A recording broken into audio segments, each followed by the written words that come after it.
It's time to sit back and check out the RCWR show with Lee Sanders.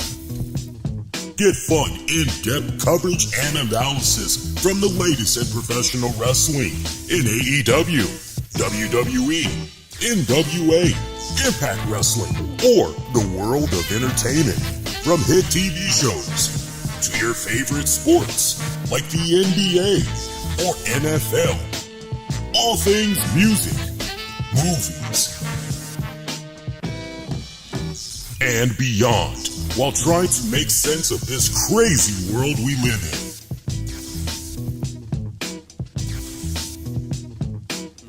All while keeping it honest, insightful, and interactive since 2011. And now your hosts, live from the nation's capital of Washington, D.C., Lee Sanders.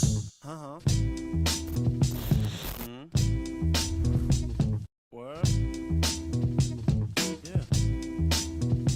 Hey, good time people. What is going on? You are checking out an all-new The RCWR show covering the latest in all things wrestling, entertainment, and beyond since 2011. Here we are for Monday night of March 7th, 2022. Couple of minutes removed from an all-new WWE Raw, and for those of you that are tuning in live right now, no, because I know some of you guys are looking at the title of the episode on this webcast edition here, and shout out to those of you that's tuning in, especially those of you that's trickling on in. We'll be trickling on in a hot little bit, especially those of you that's going to be checking this out for on-demand and the downloads, but you have read it correctly. I know those of you like to check out the synopsis for the episodes. You have read it and heard it correctly, as it took them long enough, especially considering the interview with Pat McAfee that Vince McMahon did and everything.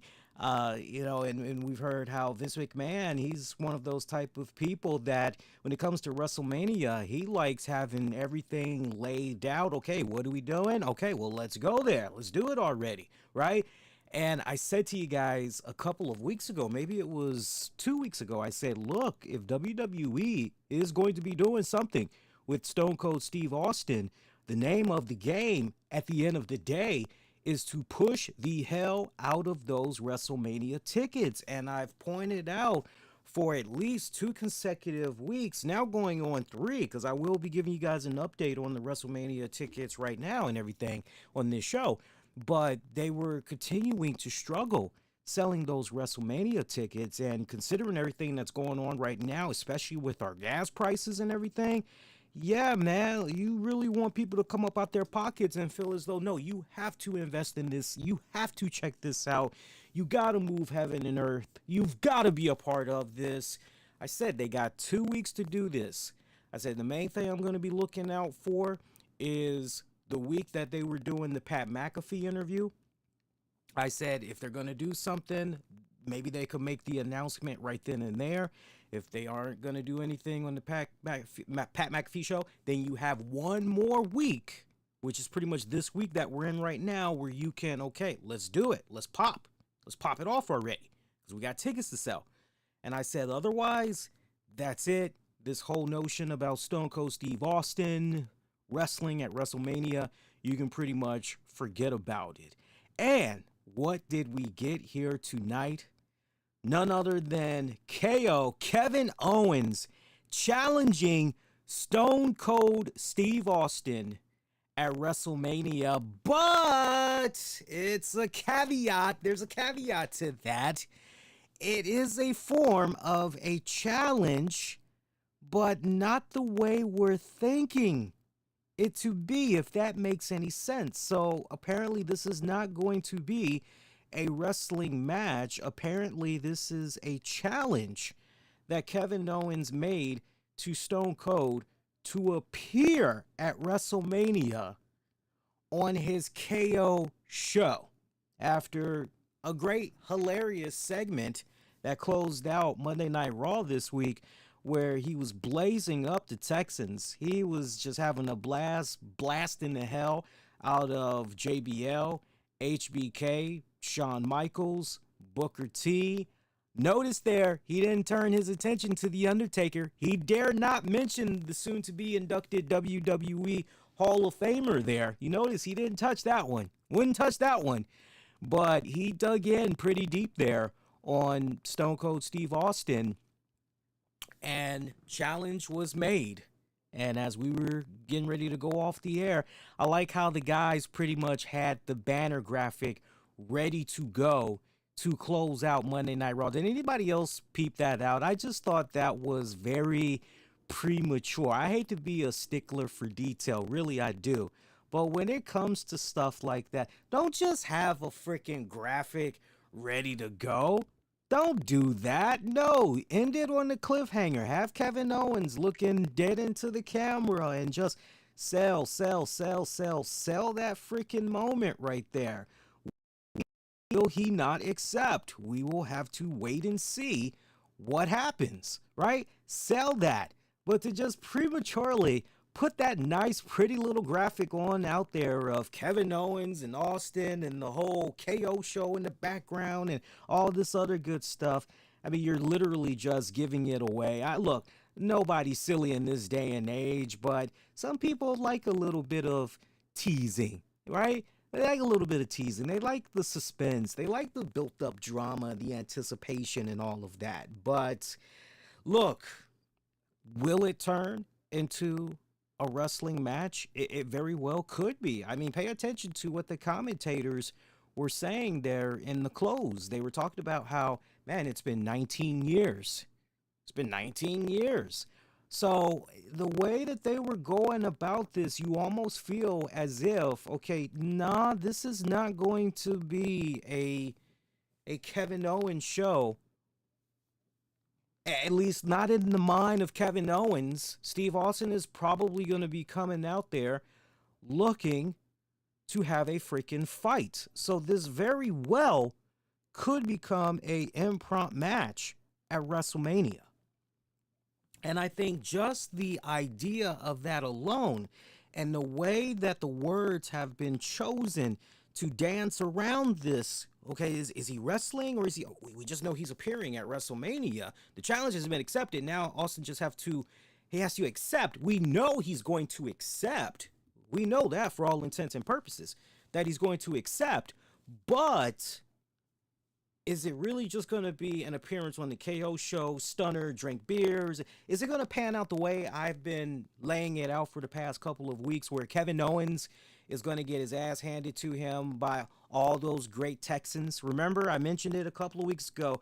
Shout out if you remember the episode number. For those of you that maybe want to get caught up to speed, I can definitely go back and let you guys know which episode it was. But I said, yo, how cool ass of a sight would it be if we see Kevin Owens in a position basically where at the end, now see, what I originally dubbed, I thought maybe Kevin Owens' path to WrestleMania, maybe it was going to be in the form of him as a referee of some type, or maybe it was going to be him taking on Seth Rollins. I know that was something I was very, very big on, if you guys recall. I was very big on that, and I said, maybe you have a special guest referee in the form of JBL or Booker T, and maybe Seth Rollins comes out of that with the win, but then the Texas Legends in HBK, JBL, who else? Booker T. They all proceed to stomp a mud hole on Kevin Owens' ass, with the biggest receipt coming in the form of Stone Cold Steve Austin. And then you have Texans Legends there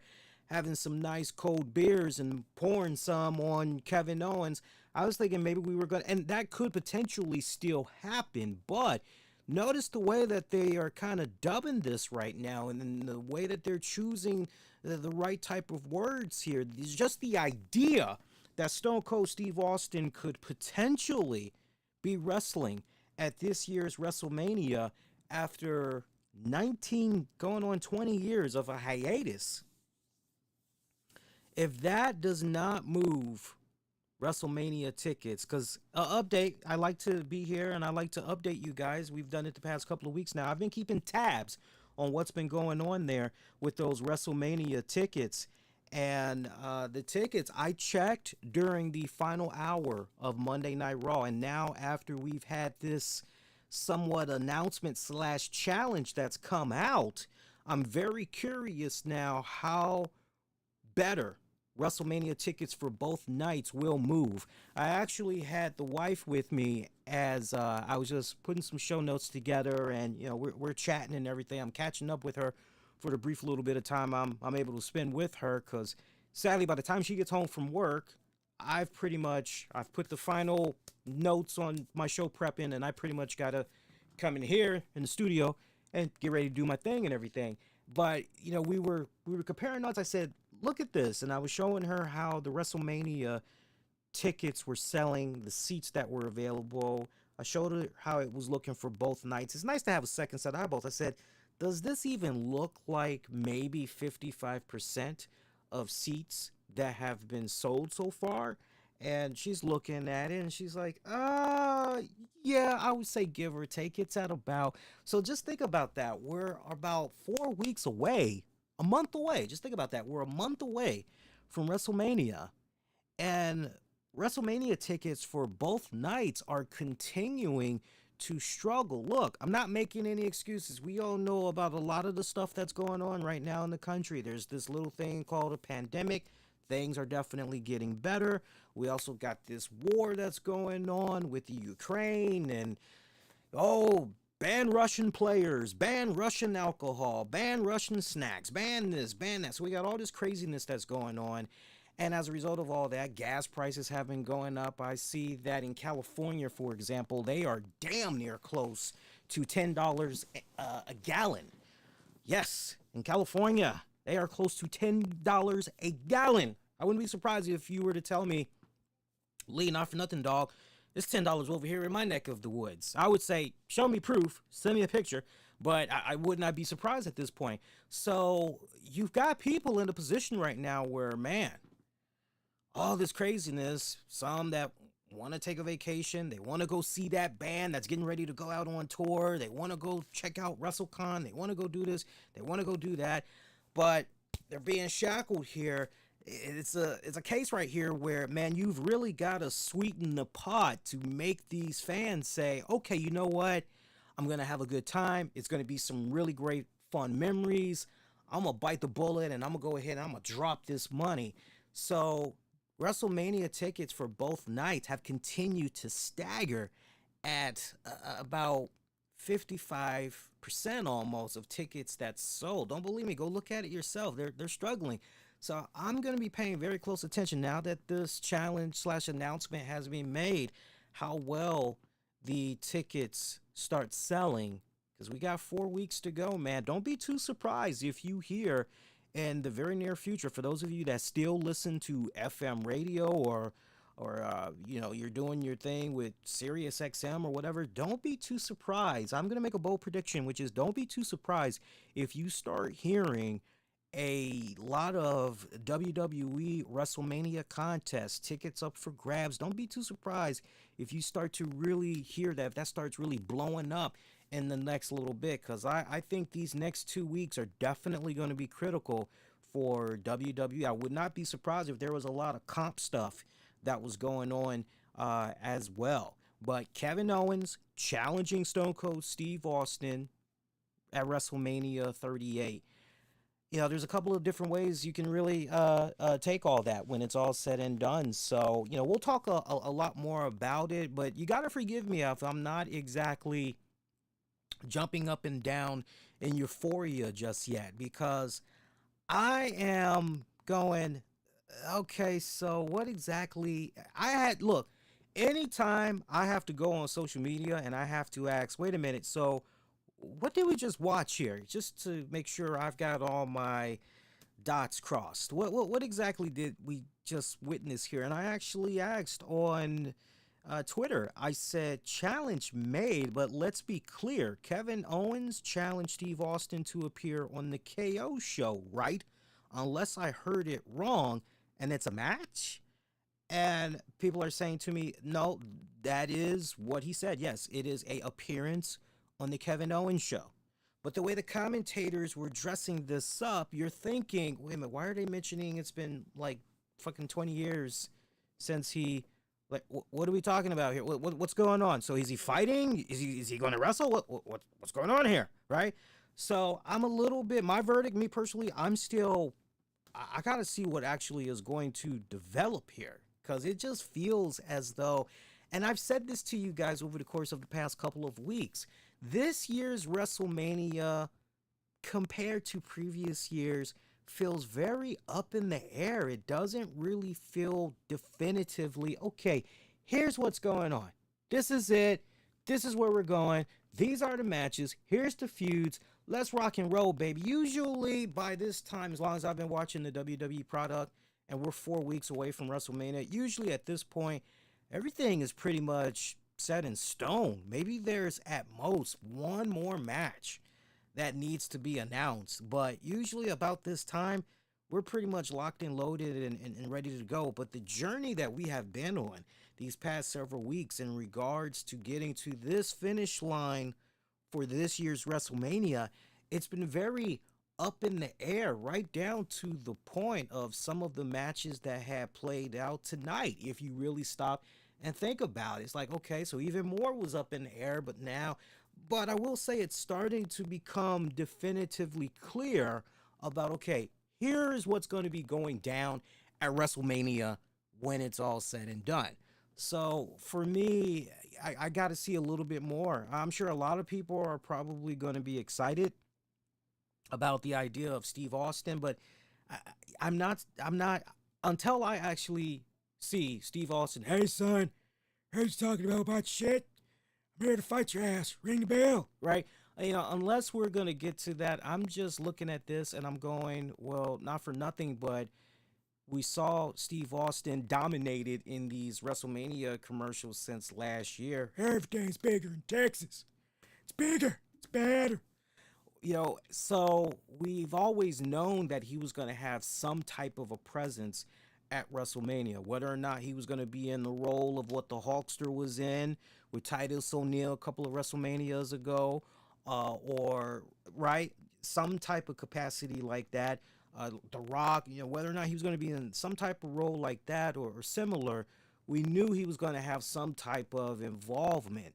So everything right now involving Stone Cold is still pretty much up in the air when it's all said and done. So my best advice to you guys right now, don't, especially if there are those of you that are just excited at the idea of Stone Cold wrestling, don't look at what you saw tonight and just start over analyzing like a mofo.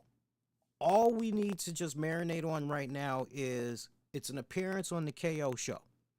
If it switches up otherwise, then that will be when the day of the event actually comes and they do a 180 and instead it's a wrestling match, then at that point we need to go on ahead and we need to, okay, All right, so now this has officially become a wrestling match. There's a ref involved. Okay, let's see how this pans out.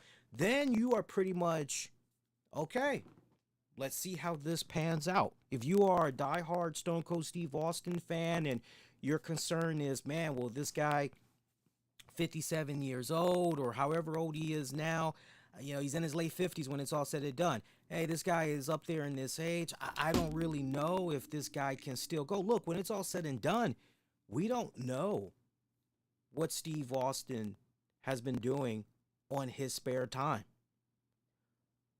We don't know if Stone Cold Steve Austin has been preparing for maybe the past 2, 3, 4, 5, 6 months for this moment.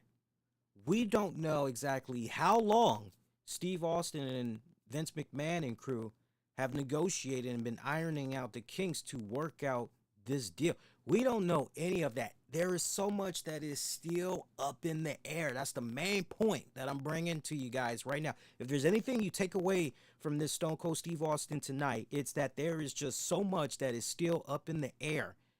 At this point, it would just be wrong to prematurely jump out there and say, okay, well, this is what's going to happen. And as a result, I feel that, I don't think he's got any business wrestling, or I don't think he... No. All we need to look at right now for face value, this is an appearance on the KO Mania show at Mania.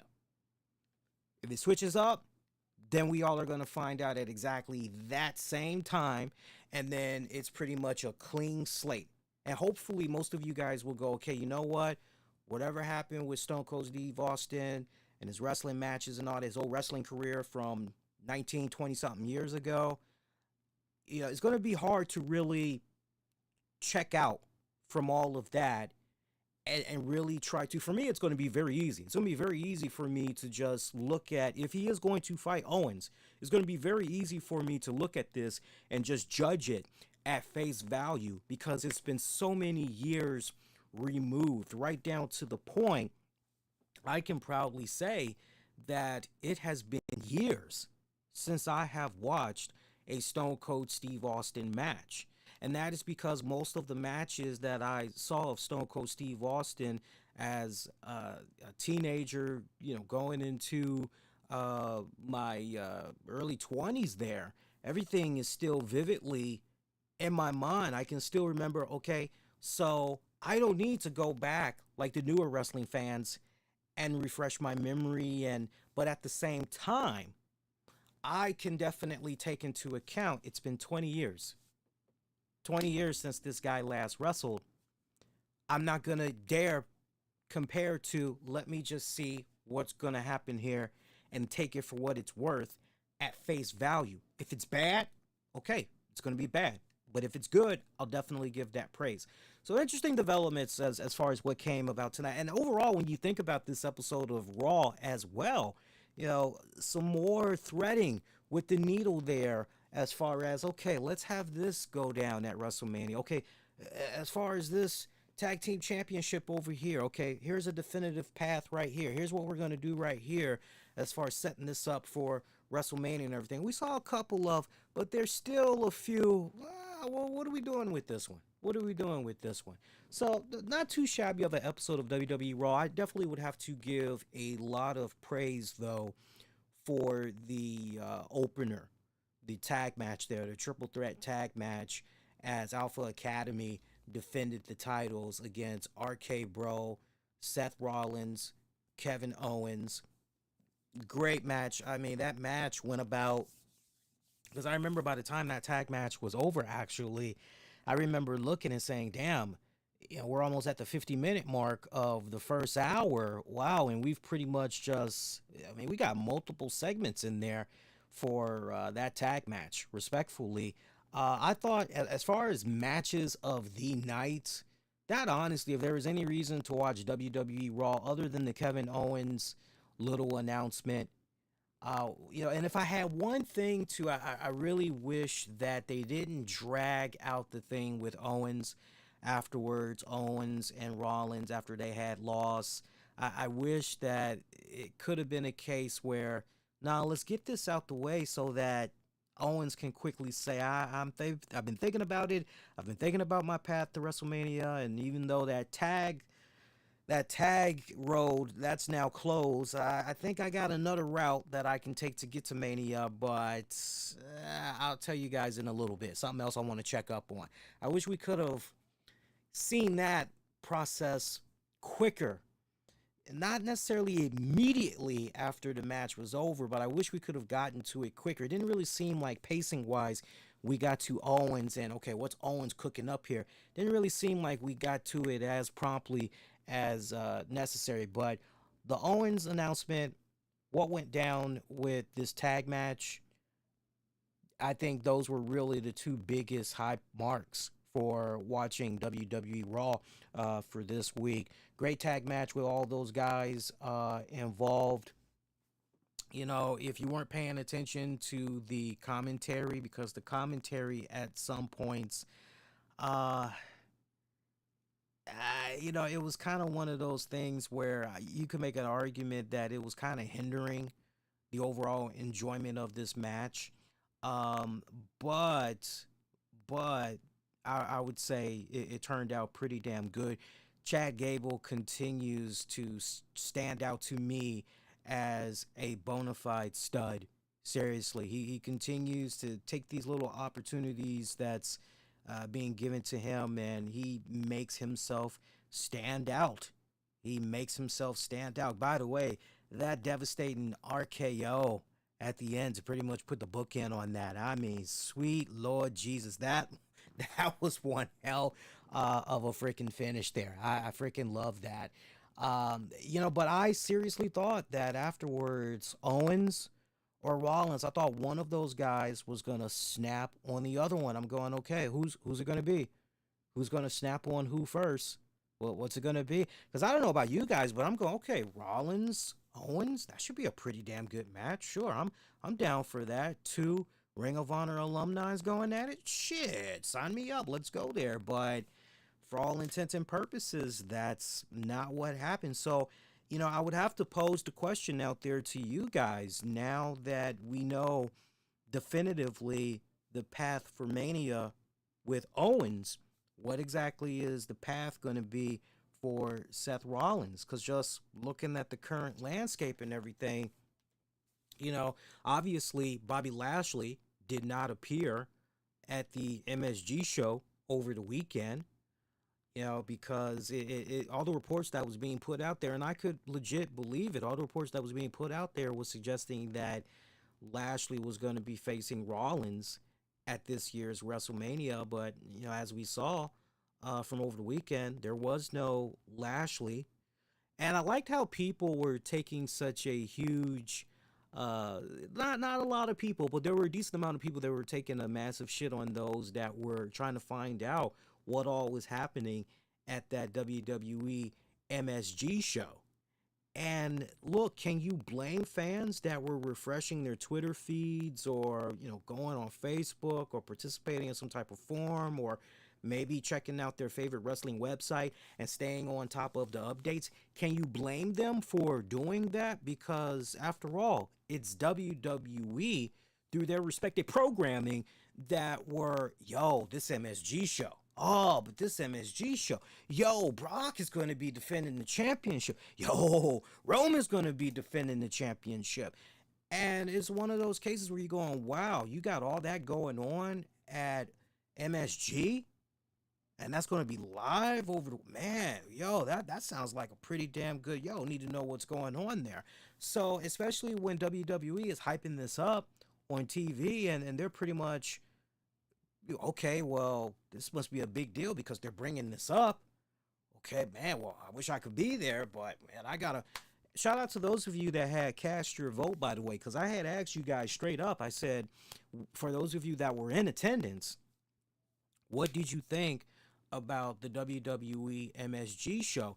And there were a boatload of people. I know one person had tried to make a little snide comment. Oh, am I seriously supposed to believe that other people that had voted for this are not anti-AEW or something like anti-WWE fans? That's just, you know, and you're reading this guy's profile And clear as day, all this guy does is eat, sleep, shit, breathe AEW. And so it's like, why would you even care what's going on with this other promotion that is not even AEW, and your profile screams AEW? Why would you even care about, right? That's what I'm thinking to myself. I did not respond to this person, but that's what I'm thinking to myself. I just hit his reply and I just kept it moving along. But I had polled you guys that were in the area there, and here's the results. I didn't really do that much tweeting this go round over the weekend here. I mainly was taking it easy. But hang on. Here it is. We got 103 votes. These are the final tallies here for Twitter. 103 of you had cast your votes, and you said at 20% thumbs up overall. 26% of you said thumbs up, but Austin Theory, because the main thing that everybody wanted to know was who was going to be Brock Lesnar's MSG opponent, and his opponent turned out to be Austin Theory. So 26% felt overall the show was good, but yo, come on, Austin Theory, really? I thought honestly it was interesting because at the time I was participating as a moderator in a chat room, and I was trying to find out in real time what all was happening and everything. And at one point, we all just jumped out there with ideas, and we were saying, okay, as far as who could potentially be Lesnar's opponent, there were definitely a decent amount of people. This may surprise you guys, but there were a decent amount of people that felt Austin Theory. Others have felt, well, no, maybe it's going to be Bobby Lashley after all. Some had went with AJ Styles. I went with a wild card. I actually went with Rey Mysterio. Because I had remembered what I had saw of them a couple of years ago and prior, and I felt, well, that would actually be kind of good. Why not go in that direction, right? Give the fans something to be really happy about, all of that. But at an overwhelming 54% thumbs down for the event. You don't have to take my word for it. There were a decent amount of people that were pretty upset with the show overall. There was one image I had shared where a fan had gave the middle finger. Some people, and I love how people had already started speculating, oh, that fan that threw up the middle finger there weren't really that many people in attendance there, huh? It's like, okay, do you know how to process all the information that you're seeing when you're looking at a photograph? So, for example, anybody that just is really looking at this photo, okay, you see a middle finger from a fan. That's all you see, a big old middle finger from a fan. Okay, cool. Well, what's surrounding that middle finger? Okay, you got a decent amount of empty seats, but there's people. Okay, there's people. What's going on with the flow of the people in this photograph? Well, what do you mean? The flow of the people. Does it seem like they're coming? Does it seem like they're going? Looks like maybe they're going. Okay, they're going. Okay. There's a big ass little jumbotron dimensional thing that is in the center, high above the ring. What's going on with that? Any context? Yeah, WWE, and it says thank you. Normally, when a show is over, you get that little thing from WWE. They're pretty much thanking you for, coming there and all that. So, you gotta learn, some of you got to learn how to do a better job in processing everything that you're seeing in a photograph rather than just be so one-dimensional. Okay, this is what's, oh man, what a terrible turnout, because I saw other photographs, and shout out to Julian Cannon of Wrestling Court. He actually was at the event, and I was watching his feed respectfully and interacting with him, and it was a packed house. He shared as much as he could, and it was a packed house. But there were a decent amount of people that, honestly, when the show was over, they just felt, fuck this. And I wouldn't be surprised if, honestly, a lot of people went into it and they had put all their eggs in a basket on that, okay, who is Brock Lesnar going to be facing when it's all said and done. But in regards to that MSG show, here's the quick results for that MSG show. The champions in Alpha Academy, they defeated RKBRO. That pretty much had kicked off WWE Live at MSG. Meanwhile, Finn Balor had successfully defended his United States Championship against Damian Priest. He won via disqualification. Meanwhile, Usos defeated New Day's Big E and Kofi Kingston to retain the SmackDown Tag Champions. Becky Lynch defeated Bianca Belair and Rhea Ripley to retain her Raw Women's Championship in a triple threat match. Roman Reigns, he defeated Seth Rollins for the Universal Championship. So if you want to make an argument there that, oh, okay, so almost technically Rollins, Roman, they kind of, I really wish they would have kind of built that up a little bit. I really do, but I get WWE in the way that they were kind of thinking there, hey, we're not televising this, but yet they were cherry picking to a degree on what they wanted to focus on. Roman, Brock, get to that in a hot second. Drew McIntyre defeated Sami Zayn. That was pretty much a squash kind of deal.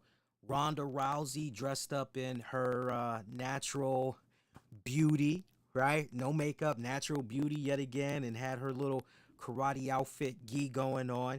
She teamed up with Naomi to defeat the SmackDown Women's Champion Charlotte and Sonya Deville, non-title matchup. And we already told you about Brock Lesnar. Now, post-match, Brock Lesnar, something involved Paul Heyman. He was trying to get his hands on Paul Heyman, but everything was all said and done, from what I remember, Brock Lesnar had brutally attacked Brock Lesnar, busted him open with steel steps, laid him out, everything, stood over him with both championships and said to Brock Lesnar, acknowledge me. Pretty badass. It was actually pretty badass, excuse me.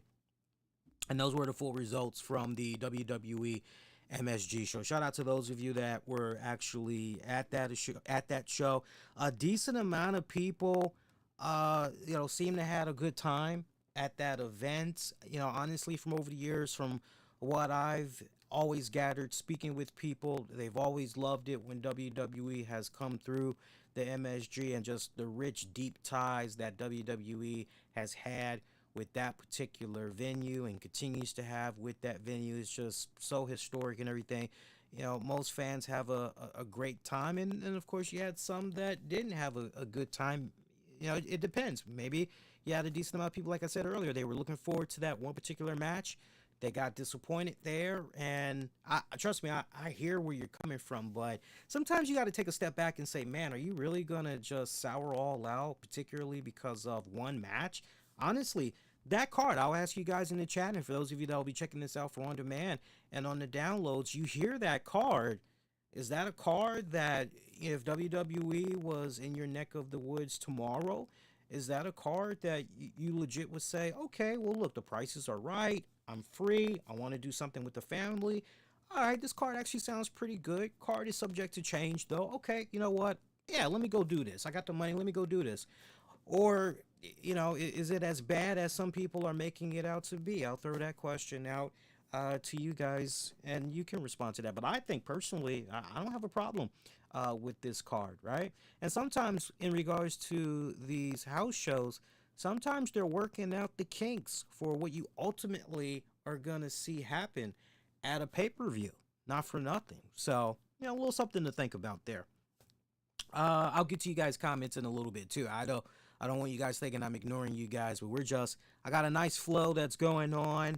I got just a couple of bullet points, but I'm mainly mainly been looking directly at the webcam here at you guys. Let's talk a little bit more about tonight's Monday Night Raw. Look, you guys saw the show. I saw the show.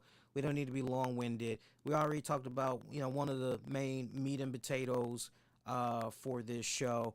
I'm just going through the rest here. I can't help but wonder, does Vince McMahon and or somebody in the back, Kevin Dunn, does somebody in the back have an infatuation? Like, did they watch Spike Lee's Jungle Fever multiple times or something? Because first it was Lana and Bobby Lashley, and unless you guys correct me if I'm wrong, as far as a black and white, couple on screen, in the WWE universe. To my knowledge, correct me if I'm wrong, but Bobby Lashley, Lana, that was the first. And now we're pretty much following up with Brooke, Dana Brooke, and Reggie. And we're doing this silly thing here with Tamina and Tozawa, Akira Tozawa, and it just that's all I gotta say, man. That's all I got. Somebody must have been watching Jungle Fever a lot. Seriously, seriously. Just God bless them. Make that money, get that 5 minutes of fame, do whatever, do what you got to do there. Yeah. The Miz segment with Logan Paul, absolute snoozer. Absolute snoozer. I gotta be honest with you guys. I had the TV on mute. I actually had the TV on mute, and I was playing with my dogs when that whole segment was going. I've told you guys straight up how disinterested I am in that one. Now, one thing I will put an honorable mention out there. One thing that did, hey, all right, now cool. Tommaso Ciampa teaming up with Braun Breaker to go up against the Dirty Dogs there, and Dolph Ziggler and Robert Roode. I had liked this on a couple of levels. I had enjoyed seeing what the NXT champion and Braun Breaker, as this was his first Raw debut here, in-ring debut. Was interested in seeing how the crowd reacted to him, and they obviously knew who he was. They reacted to him very well. Is it just me, or have they dialed it down a little bit in regards to Braun Breaker? It seems as though that, man, he's really reminding me so much of Scott Steiner there. And they've kind of dialed it back a little bit on the personality, so to speak. But even though you can feel a little bit, it feels more controlled. Is that the right narrative we can use? It feels more controlled. He feels a little bit restricted within reason. I think it's safe to say. But despite that, he's still out there. He's shining. He's doing pretty good. This was a great introduction, the team of Tommaso and Braun going over. This honestly was a great introduction of the NXT champion to the overall WWE universe, to the overall fans, particularly that maybe aren't watching NXT on a regular basis. This was great for them to see. He looked good. He got some pretty damn good sweet spots in there. The young kid is coming up extremely well. And then let's not forget, he's going to be defending that NXT championship, if I'm not mistaken, on this week's NXT. If I recall correctly, it's going to be a triple threat match. As a matter of fact, let me look at the card for this week's NXT, and I'll give you guys the quick rundown here. NXT, where's the card here? Here we go. I'm looking at it right now. Hang on. Oh, so it's called, am I reading this right? Yeah, it's called NXT Roadblock. Okay, it's called NXT Roadblock that's going on. Yeah, and it's going to be a triple threat match as Braun Breaker defends against Tommaso Ciampa and Dolph Ziggler. I have been very consistent these past couple of weeks. I've loved the fact that we've had NXT, the roster, interacting with the main Raw and SmackDown brands, this whole crossover thing. I've been loving what they've been doing with this. But the matches that we have so far, wow, are you serious? I'm only seeing 3 matches right. That can't be right. Seriously? Hang on a second. There's got to be more matches than that. Because if that's your card right now, I'm a bit surprised here. Hang on. Let's look here. Wow, no, that's right. Okay, I cross-referenced and no, that's it. So the only thing we've got right now, other than the NXT Championship Triple Threat, we've got Imperium's Fabian Aichner and Marcel Barthel defending the NXT Tag Team titles against the Creed Brothers. And we've got Grayson Waller going up against LA Knight in a last man standing match. Man, can we put, what's her face? Can she defend the NXT Women's Championship? Can we put her in there? Mandy Rose? Can we put Mandy in there? Or maybe we can put the Gigi Dolan and the other girl. Maybe we can have them defend those tag titles there. Yeah. I'm sure we're going to see a little bit more added to this. for their Roadblock edition. But yeah, that should be pretty good. Everything that they've been doing so far, particularly with Braun Breaker though and Tommaso, it's pretty much just been, the big payoff here is going to be at NXT Roadblock. Totally down with that. Love the way that they've been doing that. But the young kid looked pretty good, man. I think honestly, when the time comes, I think he's going to do pretty well on the main roster. Honestly, I think he's going to do pretty well. See what else had happened here on Raw. I'm just going through real quickly here, seeing if there's anything else worth mentioning. Finn Balor taking on Austin Theory. I was curious how this match was going to go for the simple fact Theory is fresh off of the MSG match against Brock Lesnar. And you notice how even though they were mentioning a couple of times what went down at the MSG show involving Brock Lesnar, Roman Reigns, they dare not mention what happened with Austin Theory. If they did mention it, I didn't catch it. I'll let you know that right now. But from what I heard, my TV was blasting pretty loud. I would say out of 100%, I would say 75% of me was focused. I don't recall hearing them mention how he lost to. Instead, there was so much emphasis on his upcoming match against Pat McAfee.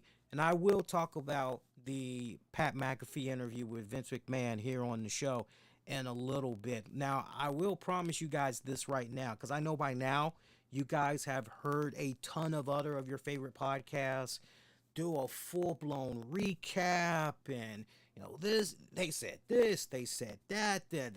I'm not going to do all that. I'm going to give you guys, I'm going to be in and out in 5 minutes or less overall thoughts about that interview, as this will be my first time offering thoughts on it since we were last live on the air, because the last show that we did was Thursday, Wild Women of Wrestling, and before that we did the and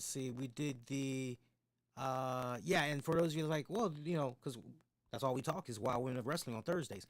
Before that we did the Wednesday show, Dynamite Fallout and all that. So stick around for that. I think you might enjoy actually what I have to say in regards to that interview.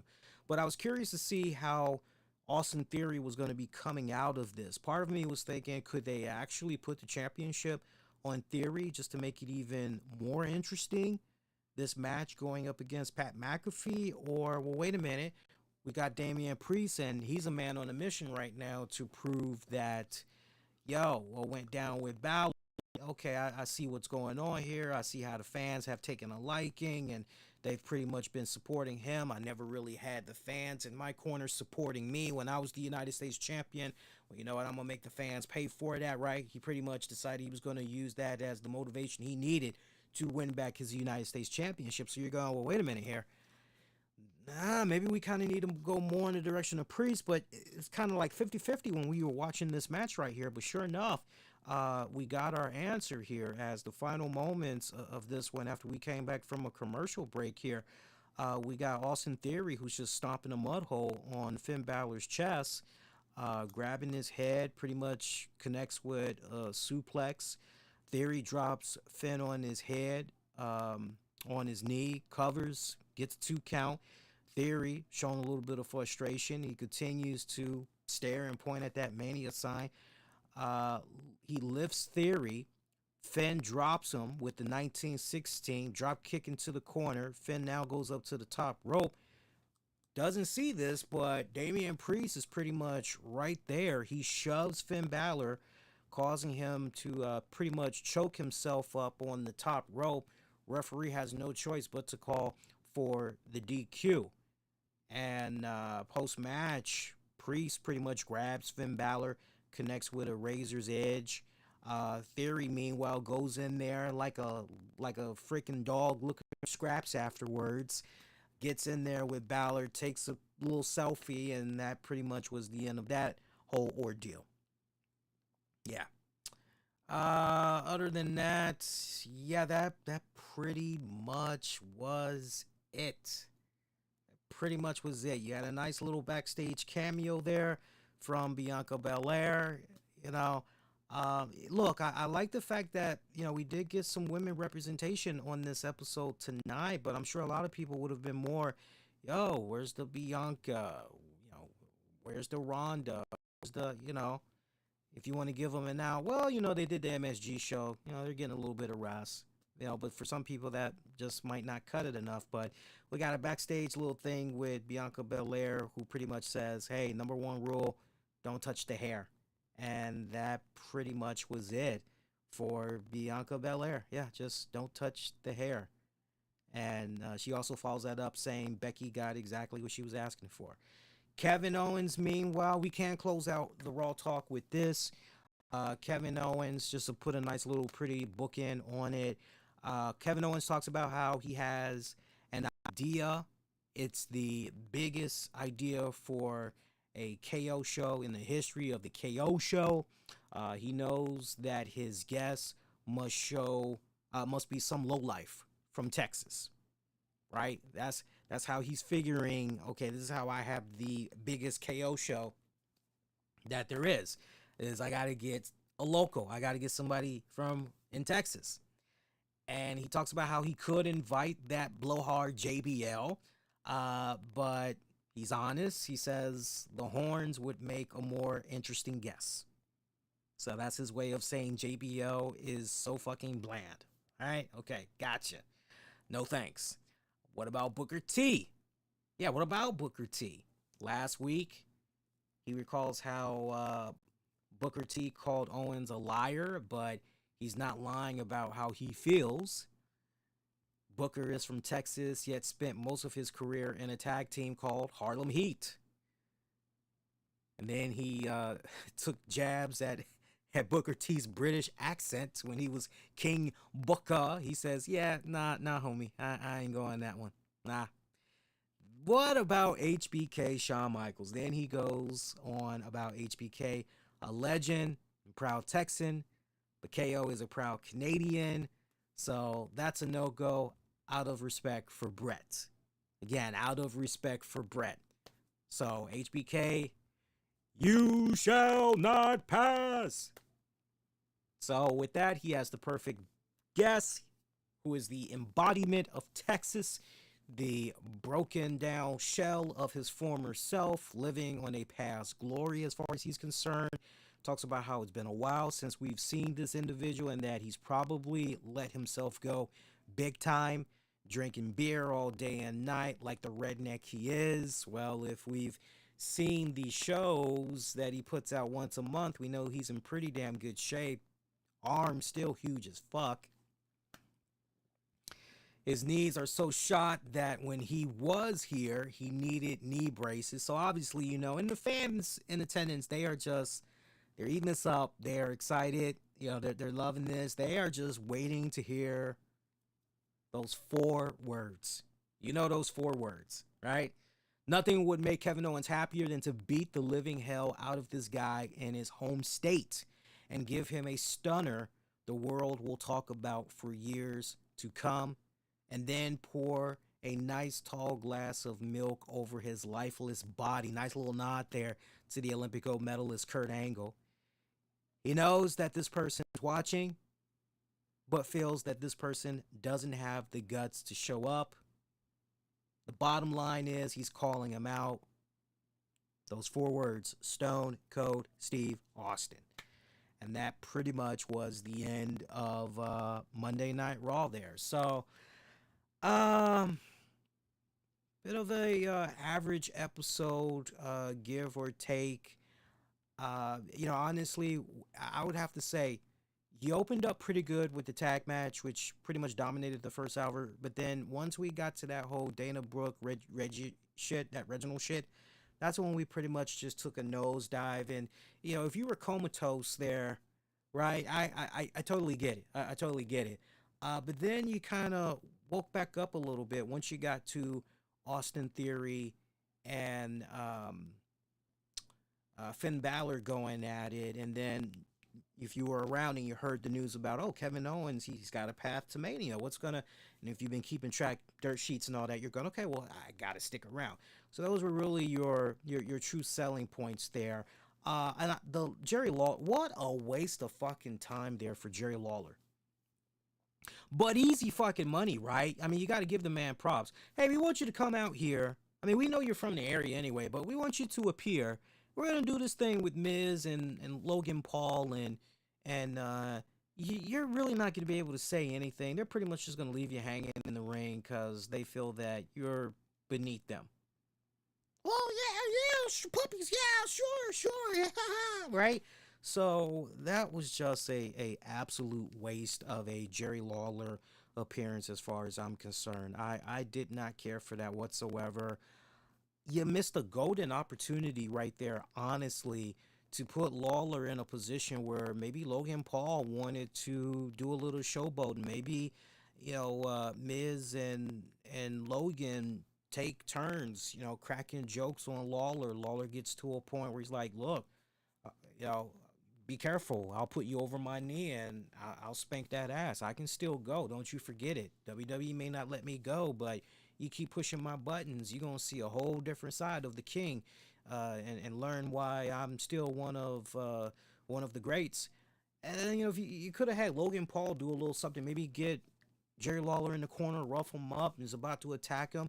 And then, hey, here comes the baby faces for the rescue, and Rey and Dominic Mysterio. What an absolute fucking atrocious waste of a Jerry Lawler appearance, of a WWE Hall of Famer appearance, for such a crap segment when it's all said and done. Other than that, you really did not miss anything from this show. That's Raw in a nutshell. Barely a thumbs up for me. I probably would give this show a 5. I'm thinking about the announcements, and you know what? Yeah, I'll say 5.5.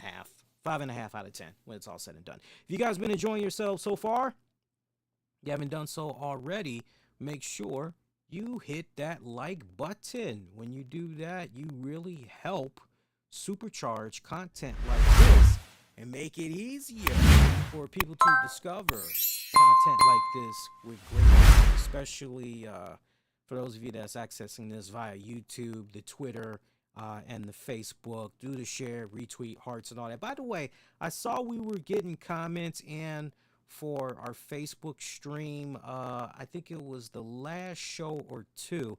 I want to apologize because at this time, I'm still trying to figure out ways to integrate the Facebook comments into the stream when we get ready to show it and everything. So you guys got to work with me because the way I'm doing it now, I'm pretty much operating with a separate window so I can see the comments that's coming in from Facebook. Speaking of comments, let's get a couple of comments here and see what you guys are saying. Yeah, let's see what we got going on here. I want to let's just connect. Take me a good sip of this water. That's good shit. Okay. All right, it says, there we go. We got the comments loaded up here. Let's see. Shout out to Alone, the singer, who asked the question, what do I think about the Stone Cold return? Actually, hang on there. We got a little bit of clutterness going on. There we go. What did I think of the Stone Cold return? We already just talked about it at great length to pretty much open up the show and everything. So we already went through that. See what's the next one we got here. Steven, Stone Cold Steve Austin is 57 years old. I don't know if he can take bumps against Kevin Owens at WrestleMania 38. Like I said, we shall wait and see. To follow up on what I said earlier, we shall wait and see. Right? For all intents and purposes right now, it is just a challenge to appear at WrestleMania 38 to be a guest on the KO show.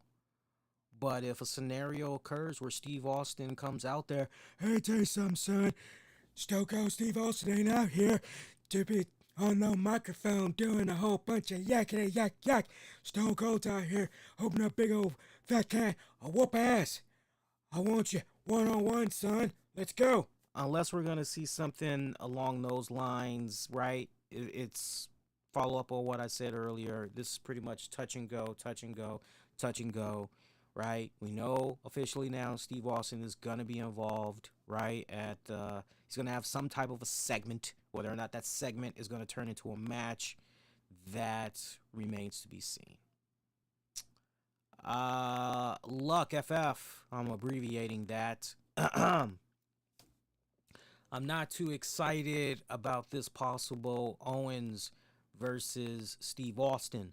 A lot of people are comparing Stone Cold with Sting for the simple fact that Sting is still active today with 62 years old, doing good. Let me read that one more time. A lot of people are comparing Stone Cold with Sting for the simple fact Sting is still active today.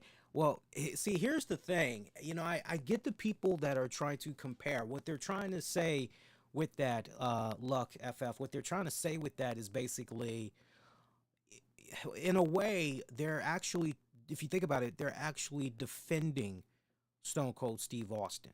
They are probably hearing the same little chatter that, and opinions that maybe one like a Steven or anybody else in the chat, you know, or out there on social media has, which is, damn, Steve Austin, I don't know, man, it's been so many years and the problems that he's had physically, you know, he's been away a long time. I don't really know about, right? And then they're looking at a guy such as Sting and they're saying to themselves, well, hey, Sting has obviously had his fair share of health issues and he's been able to, you know, miraculously still continue to go at it, you know, all these years later. You know, the biggest misconception I would say between Sting and Stone Cold Steve Austin, the biggest, you know, I could see the similarities, but where they just, okay, the similarities stop. When Stone Cold Steve Austin wrestled his last match at Mania against The Rock, that was it. Steve Austin did not pick up the phone and, hey, Dixie, Steve Austin here. I hear you're looking for somebody. I see you here and you need some help. Oh, Stone Cold, be more than happy to help you out. You know, we didn't see him, hey, New Japan, give old Steve a call. You know, we didn't see him, NWA, Billy boy. Let Stone Cold Steve Austin holler at you. We didn't see him do any of that. He pretty much, he tried to focus on being a Hollywood action star, and then he kind of realized not really kind of working out. And to a degree, he was kind of getting typecast there, so to speak. And then, you know, he found success with his podcast, and then what he was doing with the WWE Network for that hot little bit, and now what he's doing with the Broken Skull sessions and, you know, working on his beer and all that other stuff, right? So he has kept himself, to my point, he has kept himself occupied in filling that void over the years of no longer getting into the ring and wrestling. Sting, on the other hand, Sting has not missed a beat. That is where the two really separate. Sting hasn't missed a beat. A lot of people forget that. When WCW pretty much was going out of business, Sting wrestled for WCW right on to the very end. Right on up until the very last WCW joint. And then afterwards, you thought maybe Sting was just going to kick back and he's just going to, you know, continue collecting whatever revenue he could off of his little AOL Time Warner deal or whatever. Fuck, Sting immediately, really, if you stop and think about it, immediately really went and started working for Dixie Carter, Panda Energy's TNA, and was a stapleton in TNA for so many freaking years. I can remember vividly having conversations with some fans back in the day when TNA was at its prime there, and say, oh man, hey, do you watch TNA? And I had people going, what the hell is that? And I'm going, oh, it's a wrestling promotion. It's a new wrestling promotion there. Jeff Jarrett and it was, no, I never heard of that. Who's over there? And as soon as I mentioned Sting, wait, Sting? Sting's over there. I remember some of my friends and colleagues back there. Wait, Sting? Man, I thought he retired. Like, nah, he pretty much after WCW, he just went right into TNT. He's never missed a beat. Honestly, if you want to talk about some significant time after, being in between promotions, it would honestly come in the form of once he took that buckle bomb there on the spine by Seth Rollins, and then oh, I'm just gonna retire from. But then he started, yeah, no, I think I can still go. I just gotta be more smart. I just gotta rest a little bit. Da, da, da, da, da, da. And we saw how all that panned out. So 20 years is a long time to not have a wrestling match and everything. But like I said, we don't know. We don't know. Remember the stories that we've heard over the years. Hey, Rock came back and this person had trained him. Remember that? This person trained him. This person had a hand. We don't know if stuff like that has been happening under the wraps, and if so, for how long. So there is a lot that's still in the air, guys. We got to deal with it one step at a time, one day at a time. Let's see here. Let's see here. What else we got here? Anthony, what are you saying in here? I don't understand how a wrestling company has two titles. What do the universal title really mean? Space? Yeah, we talked about this at great length already. I don't know if it was you or if it was somebody else, but I remember somebody bringing up the whole idea of there being two championships. And I'm not going to be long and long drawn out, long-winded about it because there's so much more stuff that we need to get into. But in a nutshell, look, the same people that are complaining about, oh, why are there two World Heavyweight Championships? Well, what the fuck? Nah, man, there should just be one freaking championship. You know what? It's that kind of a mindset. I need that same energy for, man, how come guys like Kofi Kingston don't get a chance? Man, how come guys like Big E don't get a chance? Man, how come guys like Bobby Lashley don't get a chance? Man, not for nothing, but Miz is actually pretty good, man. I wish people could see what I could see when I look at the Miz. Yo, Dolph Ziggler can still go at it, man. He's still the fucking dude. Insert. Now, look, do you need two sets of main roster women's tag champions running around? No. Do you need two sets of two tag champions running around? No. But it is going down. But as far as no, there should just be, look, I trust me, don't get me wrong. I like the idea of one champion that's running around and just going on all the shows and it's pretty much okay. I like that idea. Trust me, I do. But we've seen what happens, particularly when you're a company such as WWE, and you're trying to focus on so many people, but you got to focus on a particular set of people. And unfortunately, there's going to be some people lost in the shuffle when you're talking about a singular championship. I said it a couple of weeks ago. I'll say it again. Honestly, I wish, if I could have it my way, I wish it could be all about one champion, but then the secondary championship would be the Intercontinental Championship. Basically, let's get back to the roots of yesteryear. Have there be a fighting Intercontinental Champion that's going to be bouncing around on both of the shows, and pretty much that is all right, whoever has that, remember, used to be a time, whoever had that Intercontinental Championship, that was the anointed one. That was the one that, okay, we got to watch this guy. He's going to be the next World Heavyweight Champion. I wish things could get back to those, but sadly, with as massive of a roster that you have right now with WWE, this ain't the Attitude Era anymore. It's not about Raw or SmackDown. Now you've got this whole NXT division. You got the NXT UK and all that other stuff, and then you got to take care of live shows right. And so I'm not making excuses. I'm stating facts. I have no problem with the fact that we've got two champions running around. I don't, because it means more of an opportunity to prove yourself, to prove that you are worthy of being a champion.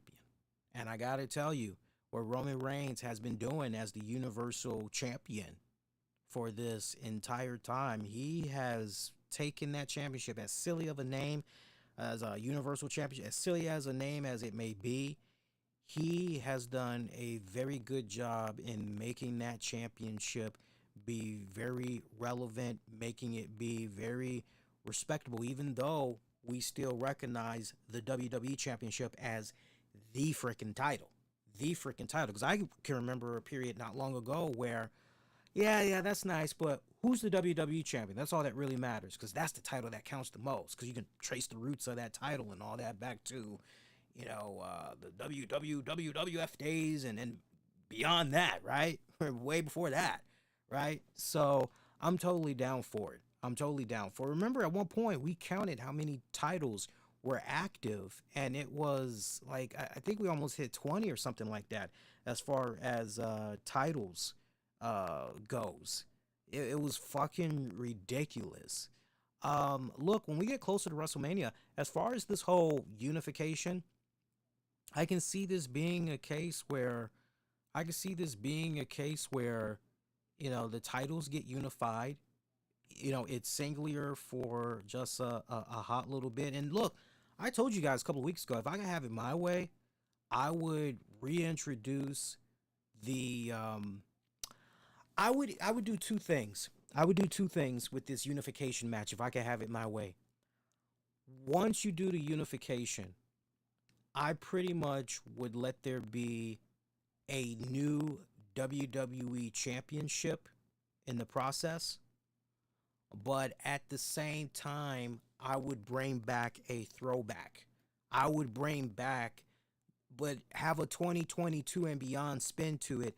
I would bring back the WWF Winged Eagle Championship, but I would modernize it for today. Just, hey, how would that, if we were to play around with it, make it really cool, make it really, when you look at it, hey, that's the, how would we, I would love to see that championship make a serious comeback, because as we have seen across various promotions, vintage title designs has been making a serious comeback. I missed it on our AEW Revolution post show. By the way, shout out to those of you that had joined and checked that post show out live. If you didn't get a chance to hear my thoughts on the Revolution pay-per-view, I have the episode available. Right now, it's exclusively available on the YouTube channel. I highly recommend you, because it's going to be probably not until Tuesday or Wednesday that I'm finally going to sit down and just start working on the audios and just getting those out there, because I'm kind of a little bit on a break. I'm doing the main shows, but I'm kind of just taking it easy here. But check it out. I missed that, and I wasn't even aware of it. I glanced, but it didn't really, I didn't know they had unveiled a new AEW Women's Championship. And when I first looked at the new AEW Women's Championship, I said, whoa. Yeah, I looked at it earlier today. I said, whoa, that looks pretty badass. And two championships came to mind because they had a nice throwback vibe to it. I was reminded of Mid-South. That was the first one. I was reminded of Mid-South. And then the other championship I was reminded of was the Lucha Underground's Gift of the Gods Championship. I don't know if you guys got that same vibe looking at the new AEW Women's Championship, but I thought the design was just, but retro designs with a nice little updated spin has been making a nice little comeback, and I really wish that WWE would go down that route. I would introduce a new, a new undisputed heavyweight championship as a result of this whole unification thing. I would do that, but also at the same time, I would bring back that WWF Eagle Wing Championship. I would bring that back as well. Let's see here.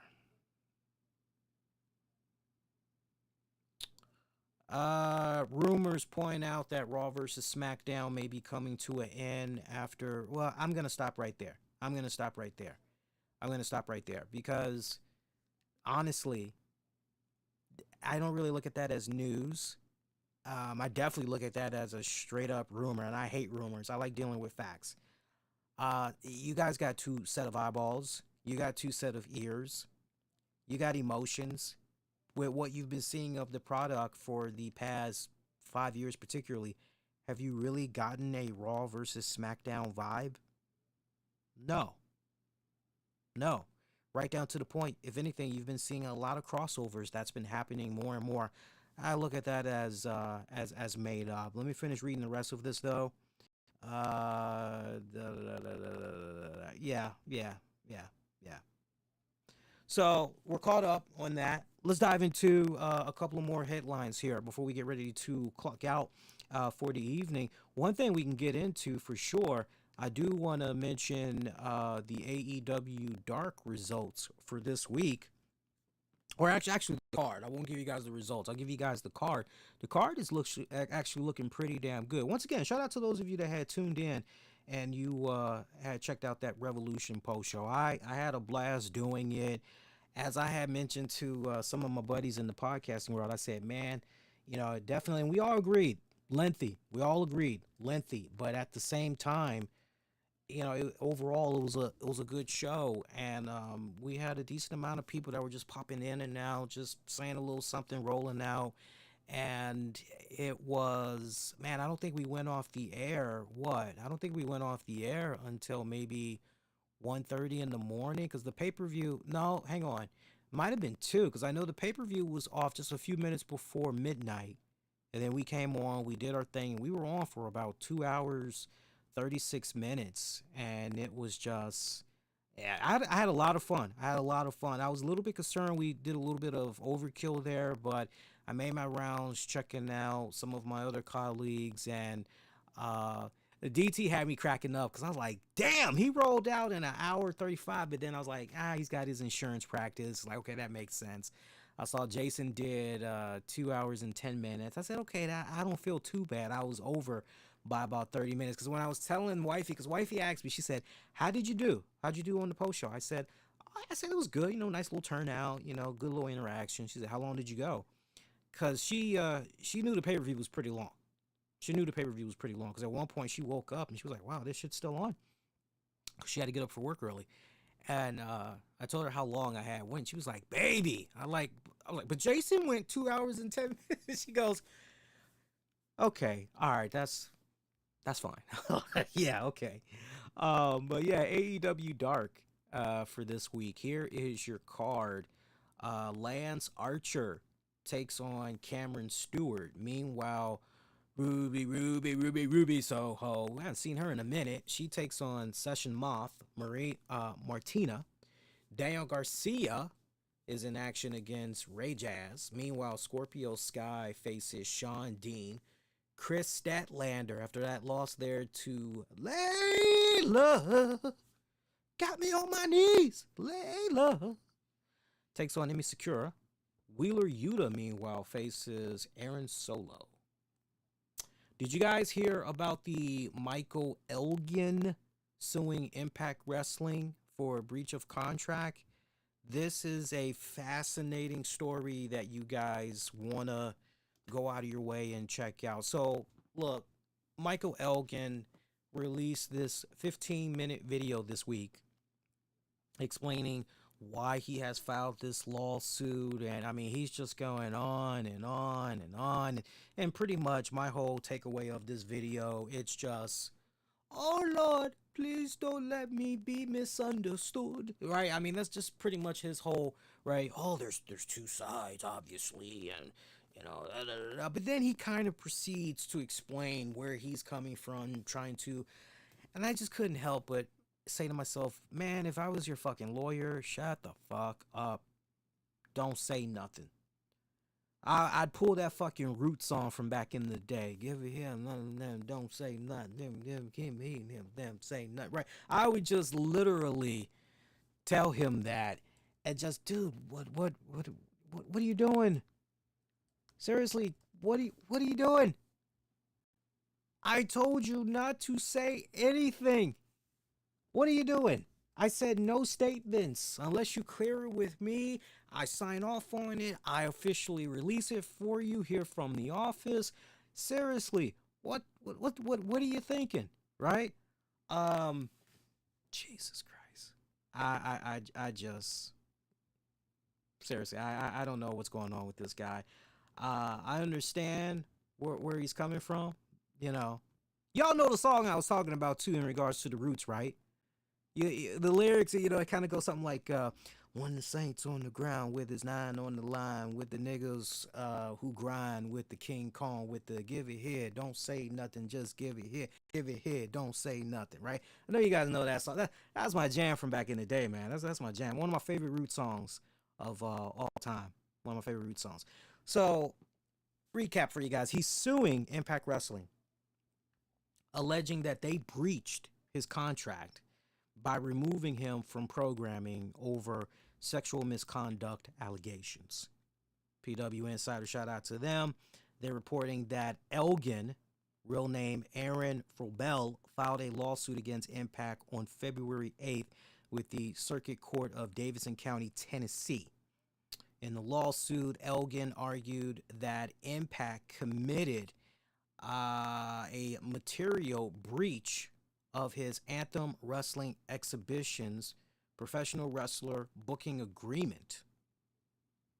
To give you guys a little bit more context to this, Impact has suspended him in the wake of that whole sexual misconduct accusations against him during the White Hot Speaking Out movement, if you guys recall.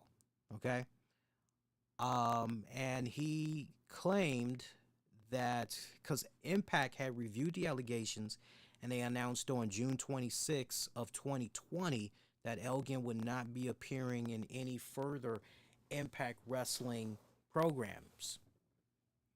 So Elgin is arguing in his lawsuit that a wrestling career doesn't compare to a normal employment opportunity. The wrestler's reputation and fame is dependent upon the entertainment and content company to deliver television programming to the mutual benefit of the wrestler and entertainment company. He's arguing that Impact Executive VP Scott D'Amore told him there would be no investigations into the allegations, and claims that around December 10th, D'Amore said via email that the company's decision not to utilize you in further programming was not based on any investigation beyond the public disclosures and your responses thereto at the time. Elgin also alleges in the lawsuit that he was asked to perform at a Pro Wrestling Noah show December of 2020, but that Impact unilaterally canceled his appearance, which he felt severely damaged his reputation in Japan, as he pretty much hasn't been booked since. Elgin is arguing that Impact intentionally breached their contract and that as a result, he has suffered and will continue to suffer grievous harm, including without limitation, monetary damages and damages for mental anguish and humiliation, unless and until the court grants relief. So you may be saying to yourself, just how much money is this guy seeking? Seriously. He's looking for $5 million in damages. $5 million in damages is what he is seeking due to financial incentives that were to be paid to him for his in-ring work, training, social media, merchandise, and royalties. And he included a copy of his contract with Anthem Wrestling as part of this lawsuit.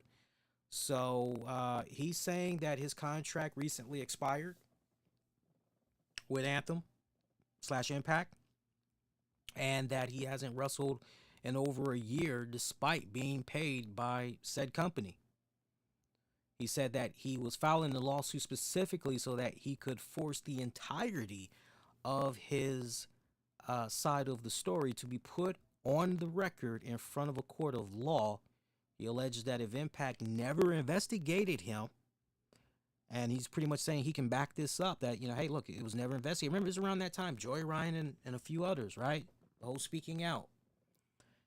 So he's saying that if Impact never investigated him and also paid his contract until it expired, then in his mind, he is innocent, but that the public's impression is that he was fired because he has literally, you got to watch the video, he's interacted with fans that have, sent him DMs, and they're saying to him, some are saying, man, what a piece of shit you are. And he's literally, well, why are you calling me that? What are you basing that off of? Seriously, I would like to have a conversation with you.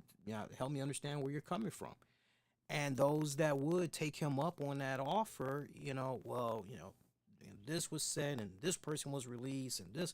And so he's aware of the perception that is out there. But, you you also got to think about the history there, where with what was it, an ex-wife or ex-girlfriend or something like that, claimed abuse, right?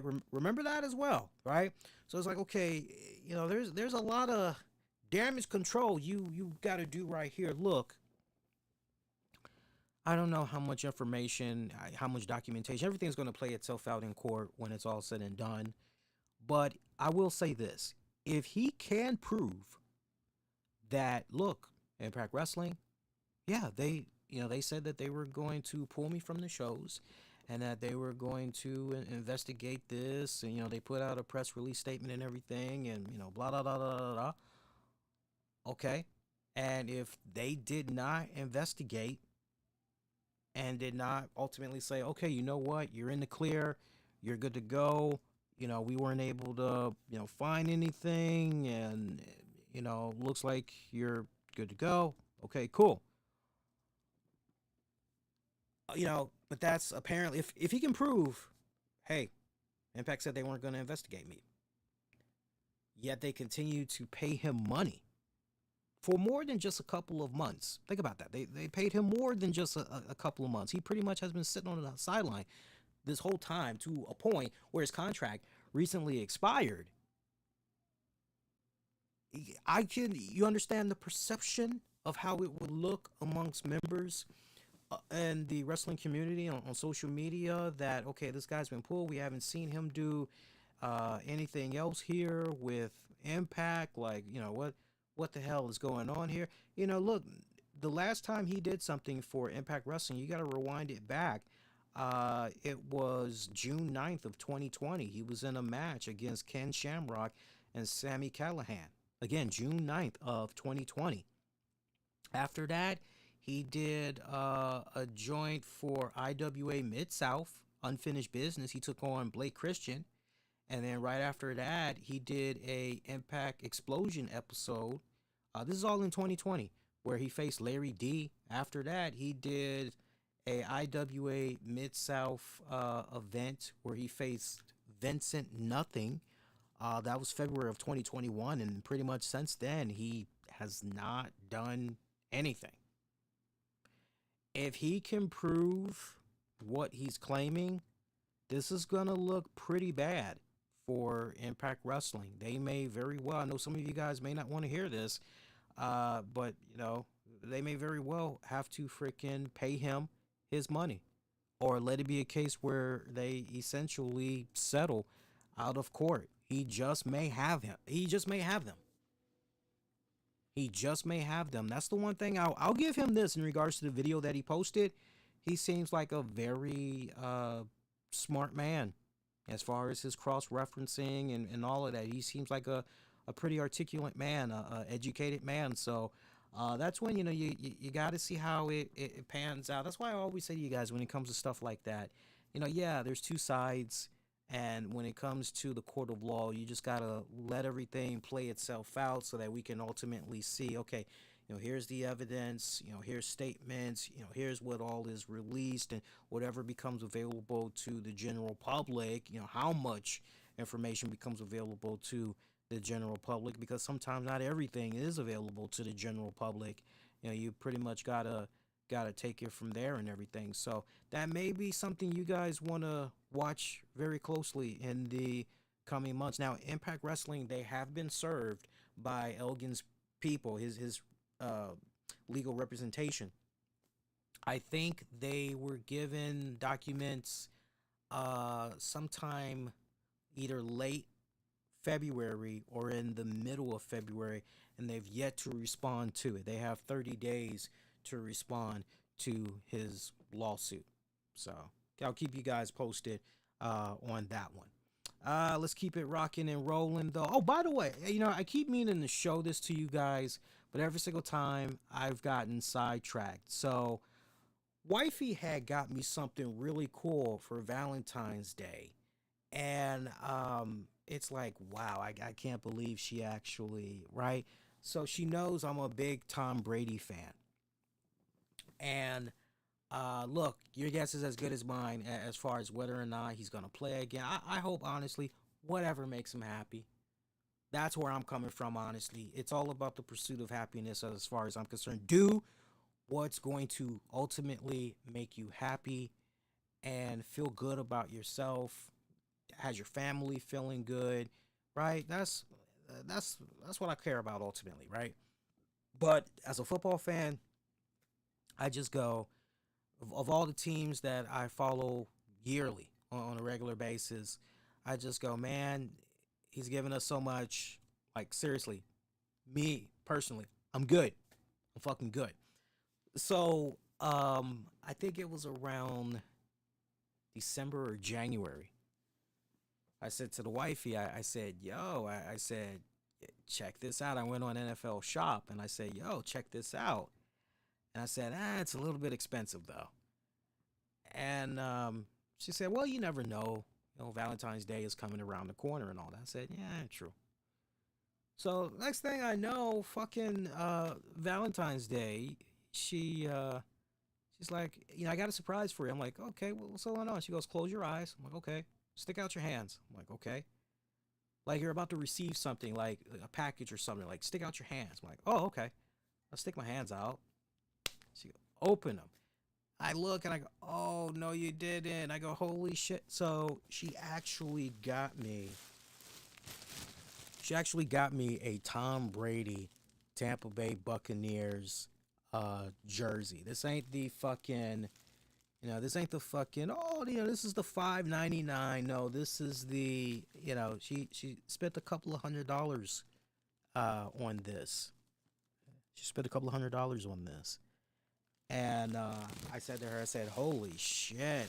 And made my day with that. Made my fucking day with that. She said to me, she said, originally I was going to get you the white version, but I figured, white version, it would get dirtied up pretty fast and all that. She's like, I actually like that color scheme better. I said, no, I said, that's cool. And I asked her, I said, out of curiosity, I said, did you by chance happen to see what was going on with the New England jerseys? And she said, no, I knew you were pretty big on what he was doing there in Tampa and all that. So I just focused on the Tampa jersey instead. I was like, okay, all right. I appreciate that. I was like, thank you. And yeah, I just like, oh, that's fucking cool. So I don't know, guys. I don't think I'm gonna wear that. I gotta be honest with you guys. I don't think I'm gonna wear that jersey. I think instead I am going to just put that in a frame, and who knows if I ever get an opportunity to maybe send something in so that Brady can autograph it or whatever.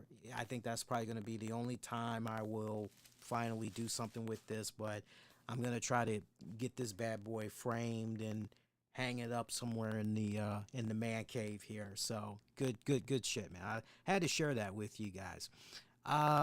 Let's see here. Get to some more of you guys comments or questions in the chat in a hot little bit. Let's keep rocking and rolling here though with more of the show. A couple of more little tidbits that we can get into here. For you WWE fans, we were talking about WrestleMania earlier and how the tickets are still continuing to stagger there. They're at about 55% for both nights as far as tickets being sold.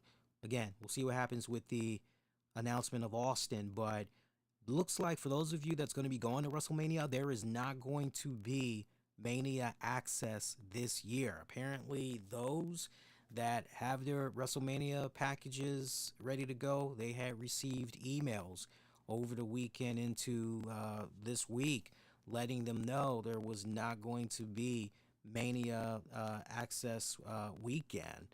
As far as a WrestleMania Axxess show, yeah, that's not happening this year. So that kind of sucks. Instead, there is going to be focus on the Axxess Superstore that's going to be in Dallas that weekend instead. And anybody that bought WrestleMania 38 weekend travel passes, they pretty much have received that email letting them know what's going on. Anybody interested that had purchased packages will be given a refund for the Axxess event, and that a revised itinerary for the weekend will be released later this month. So FYI, you guys may want to try to stay on top of that and everything.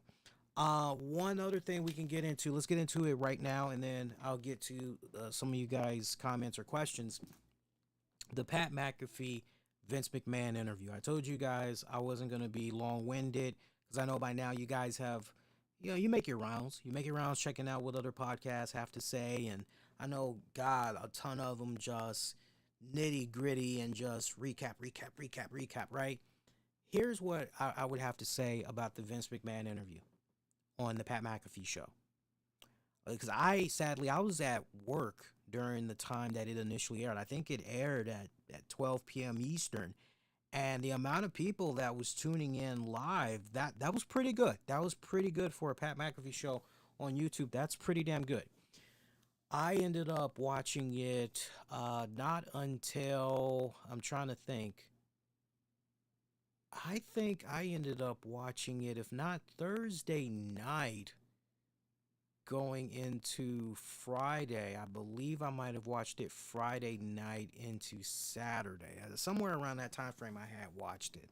But I remember I was up late watching it, and it was a great interview. If you did not see the Vince McMahon interview with Stone Cold Steve Austin. I'm not talking out of both sides of my mouth here. I want to make sure that I'm being consistent here. Some of you guys that are on the community board for YouTube, you would have seen me make some comments about it. As a matter of fact, I'll tell you exactly what I said on YouTube because I had shared the same comments all throughout social media. And, look, some people, they got to make it be about themselves and getting their point over rather than sharing what they thought about the interview and all that. And it's like, look, at the end of the day, a lot of you guys, you care about, okay, what did you think about this? How do you make sense out of that and all that? And that's what I give you. And everybody else, like some people, they just got their own little ulterior motives there sometimes. But this is what I had said. I said, finally checked out Pat McAfee show's interview with Vince McMahon. What a fantastic interview, conversation, loose, full of great energy. Well done, Pat. I sincerely mean that. Move that damn mic for your guests, homie. As you guys saw that was watching that interview, Vince McMahon just kept bumping that fucking microphone. And I just couldn't help but say to myself, why would you put that microphone there and have it be on that annoying ass rod and all that other fucking shit? Don't you think it would make more sense to maybe have a microphone, attach something to maybe a wall or something and kind of bring it in that way, or maybe have something come down from the ceiling and, you can pretty much do it. That would make a lot more sense instead of just, oh my God, can you just imagine? I mean, like, for example, let me actually pull up my real-time camera here. I mean, this is literally how it was. For you, I apologize for our audio listeners, but to describe what I'm doing for our audio listeners, I'm adjusting my mic with my mic boom stand and all of that. And so during the, for those of you that didn't check out the Pat McAfee interview, basically you got the mic that's pretty much, I'm just going to lower it like this basically, okay? And so like just, where the cube is, that's pretty much, let's just say where the cube is, that's pretty much where Vince McMahon is. He's trying to talk and everything. And as he's being animated with his hands, because some of us, we do talk with our hands. Lord knows I talk with my hands all the time, right?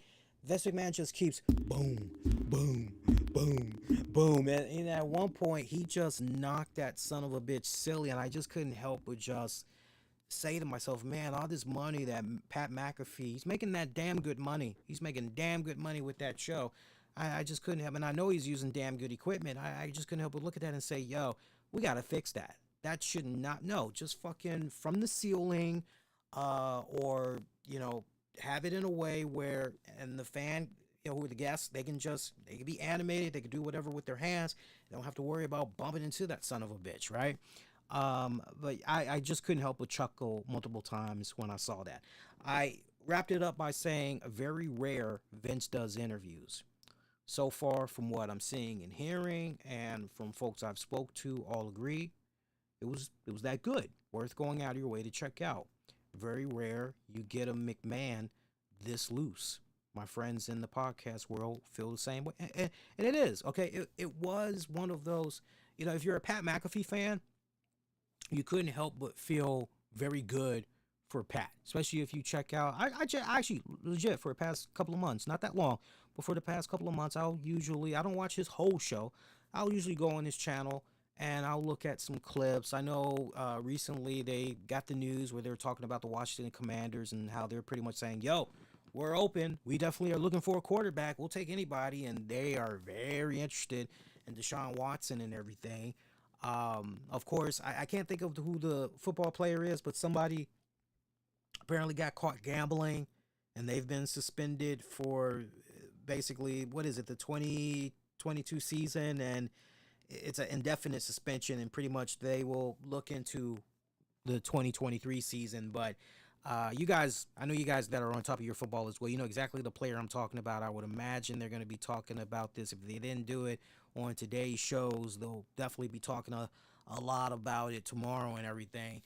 So I like looking at, you know, some of his clips and all that. He's pretty good, right? So I was legit happy that Pat McAfee had got this opportunity. And but when you're looking at the interview at full face value, I mean, you got veteran podcasters, veteran wrestling fanatics like myself.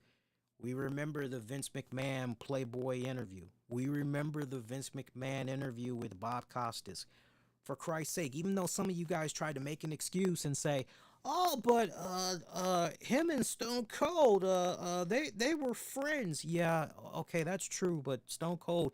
See, anybody that actually watched that Vince McMahon interview with Stone Cold Steve Austin knows that, yeah, you know what? They might be friends, but Stone Cold did not hold back in the questions that he was asking Vince McMahon. As a couple of times you saw Vince McMahon get pretty uncomfortable with some of the stuff that he was asking him.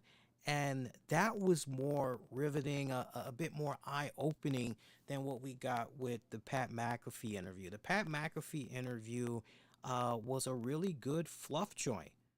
I don't care if, and I've been fortunate enough, I've had, maybe not to the extent of a Vince McMahon, but I've been fortunate enough where I've interviewed some pretty big names. Cress Williams, Black Lightning, Living Single, Star Trek. We interviewed him. Right when Black Lightning was white hot, radio personality Eddie Trunk used to do the VH1, That Metal Show. You know, I mean, you think of all things hard rock and metal. That guy is just HBK Shawn Michaels. There are a ton of reputable names that we've been fortunate enough to interview over the years. The one thing that I'm proud to say that you've never heard of me, except maybe twice, where I've interviewed somebody and I say, you know, hey, look, it's a real great honor. Had this opportunity to interview you and, you know, chat with you, you know, big fan of yours since I was growing up as a kid. And you tell me everything's going to come full circle like this, I would say you're crazy. You've only heard me really gush twice over a guess.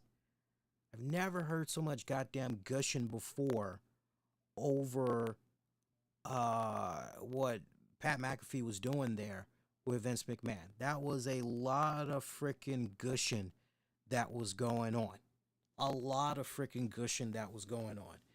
And I just thought it was too much fluff, right down to the point. You could see a couple of times Vince McMahon was getting a little bit uncomfortable there, right? It's kind of like, okay, pal, like you've thanked me and pampered me up more than enough. You know, let's really, you know, get down to business and everything. And yeah, it was just a fluff piece. There was a couple of openings there I was a little bit disappointed about from Pat McAfee. For example, Pat asked Vince, hey, do you watch Young Rock?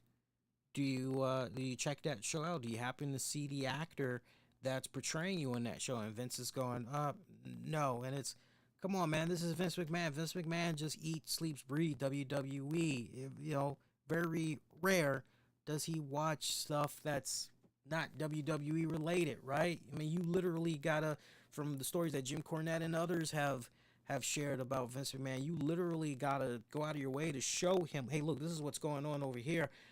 You know, in order to kind of give him an idea what's going on outside that WWE bubble and everything. He missed an opportunity to, the opening was there, and a great interviewer will do this. It's like, you bring up Young Rock, you talk about the guy that's portraying you, and yet there is a biopic about the life and career of Vince McMahon, WWE that's underway, and WWE is behind this, and you don't think to ask that, and hey, well, speaking of Young Rock, the guy betraying you, there's a biopic about you that's finally, how excited are you about this project? I bet you're finding this project to be very near and dear to your heart. Can you share any information on where we are right now with production? Has it got started yet? Any news that maybe you want to share, right? That would have been great to go into. I tell you what, there was another opening that had presented itself. I wasn't looking for a whole haha Geraldo gotcha type of moment or anything, but it's like, okay, Vince McMahon, there's these openings, and okay, he's taking the bait. Okay, now match him. Go for it. You got your opening. Go for it. There was another part in the interview where Vince McMahon said something along the lines of, I'm paraphrasing, but it was something along the lines of, the kids are a little, I wish my kids would have done more. Something about that in regards to the business, right? And he's pretty much letting you know that, hey, look, even if things don't go quite well with family, as far as business, business is business. We got to do whatever we got to do, right? I'm paraphrasing, but exactly, if you watch the interview, what I'm talking about. That was his opportunity right there for Pat to say, well, hey, you're talking about that. Not sure how comfortable you feel, but maybe you could kind of put a kapush on the rumors that's out there. But Shane McMahon, so what really happened there with Shane McMahon? Was Shane McMahon dismissed? What really was going on there? So this is more, it was just kind of one of those, what's up there? It was way too much of a fluff piece, I would have to say. If you didn't see the other Vince McMahon interviews, read up on the other Vince McMahon interviews from the past, then it's one of those cases where you just go, oh, well, you know what, for what it was worth, this was nice. But if you remember all of that, you just go, yeah, for all intents and purposes, this was nice. Some good, if there was anything that was more eye-opening than ever in this interview that did really strike a chord with me, the part where Vince McMahon talked about if he got hit by a bus, and he's pretty much going to die, he just wants 1 second to thank everybody. That really struck a chord with me because he knows that he doesn't have that many more WrestleMania. Sure, his mom had lived to be 101, but on the other part, him saying, I shouldn't even be alive. I'm surprised I'm still alive, right? Because he used to do crazy shit back in the day. I'm steroids and God knows what else he used to do back in the day, right? So, to hear him recognize the fact that, my mortality ain't forever.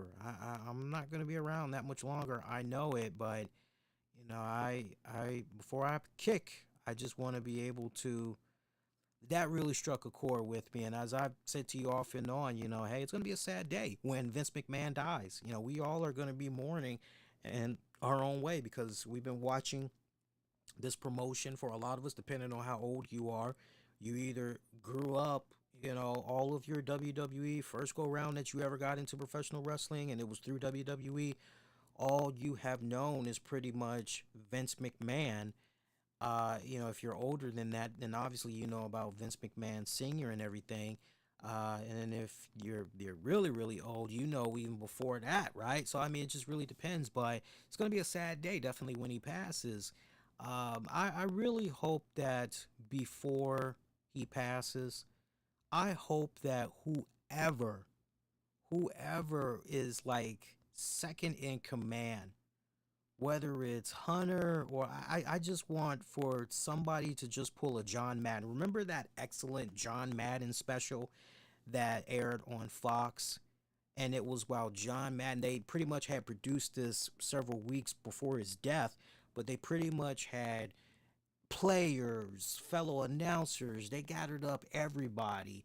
And basically it was, we want to give you your flowers while you're alive. We want to let you know how much of an impact you've had on us in our professional careers and in our personal life. And he just pretty much sat right there in that chair, and he was just with great emotions. He was just watching, all these great tributes that was coming in to him and everything. And I tell you what, I don't have it in here. Actually, wait a minute. No, that's a Jeopardy one. There was a magazine, I don't know if it was by ESPN, but there was a John Madden magazine that had came out shortly after his passing, where they went in detail with when he finally had watched the special with his family and close friends. It was a little small, tight inner circle, and he was asking them at the end what did they think about it and all of that. I would just love for them to pretty much take that same concept and do that for Vince McMahon, and inducting him into the WWE Hall of Fame, right? Because that would just be so therapeutic. I think honestly, it would be very therapeutic, and there would be closure within a certain degree for him because he wants that opportunity to say, "Hey, why does it need to be you're knocking on death's door? Why can't it be while you're still alive, while you're still coherent, while you're still soundful and in mind, right?" Which was another thing that was really good about that interview. At first you go, but as the interview went on, it just seemed like Vince McMahon physically was getting younger. You're like, wow, this guy, he is sharp as a tack. He is just, yo, I understand what the fuck he's saying now. Like, it's not no, garber, gibber, gibber, gibber. But he was sounding coherent, like, I don't know what, for 76. This guy was just, he was with it. I loved hearing him drop the F-bombs, too, just the curse word. I love it. I love it. Talk to me the way you would talk to your friends and family behind closed doors, away from the cameras and all that.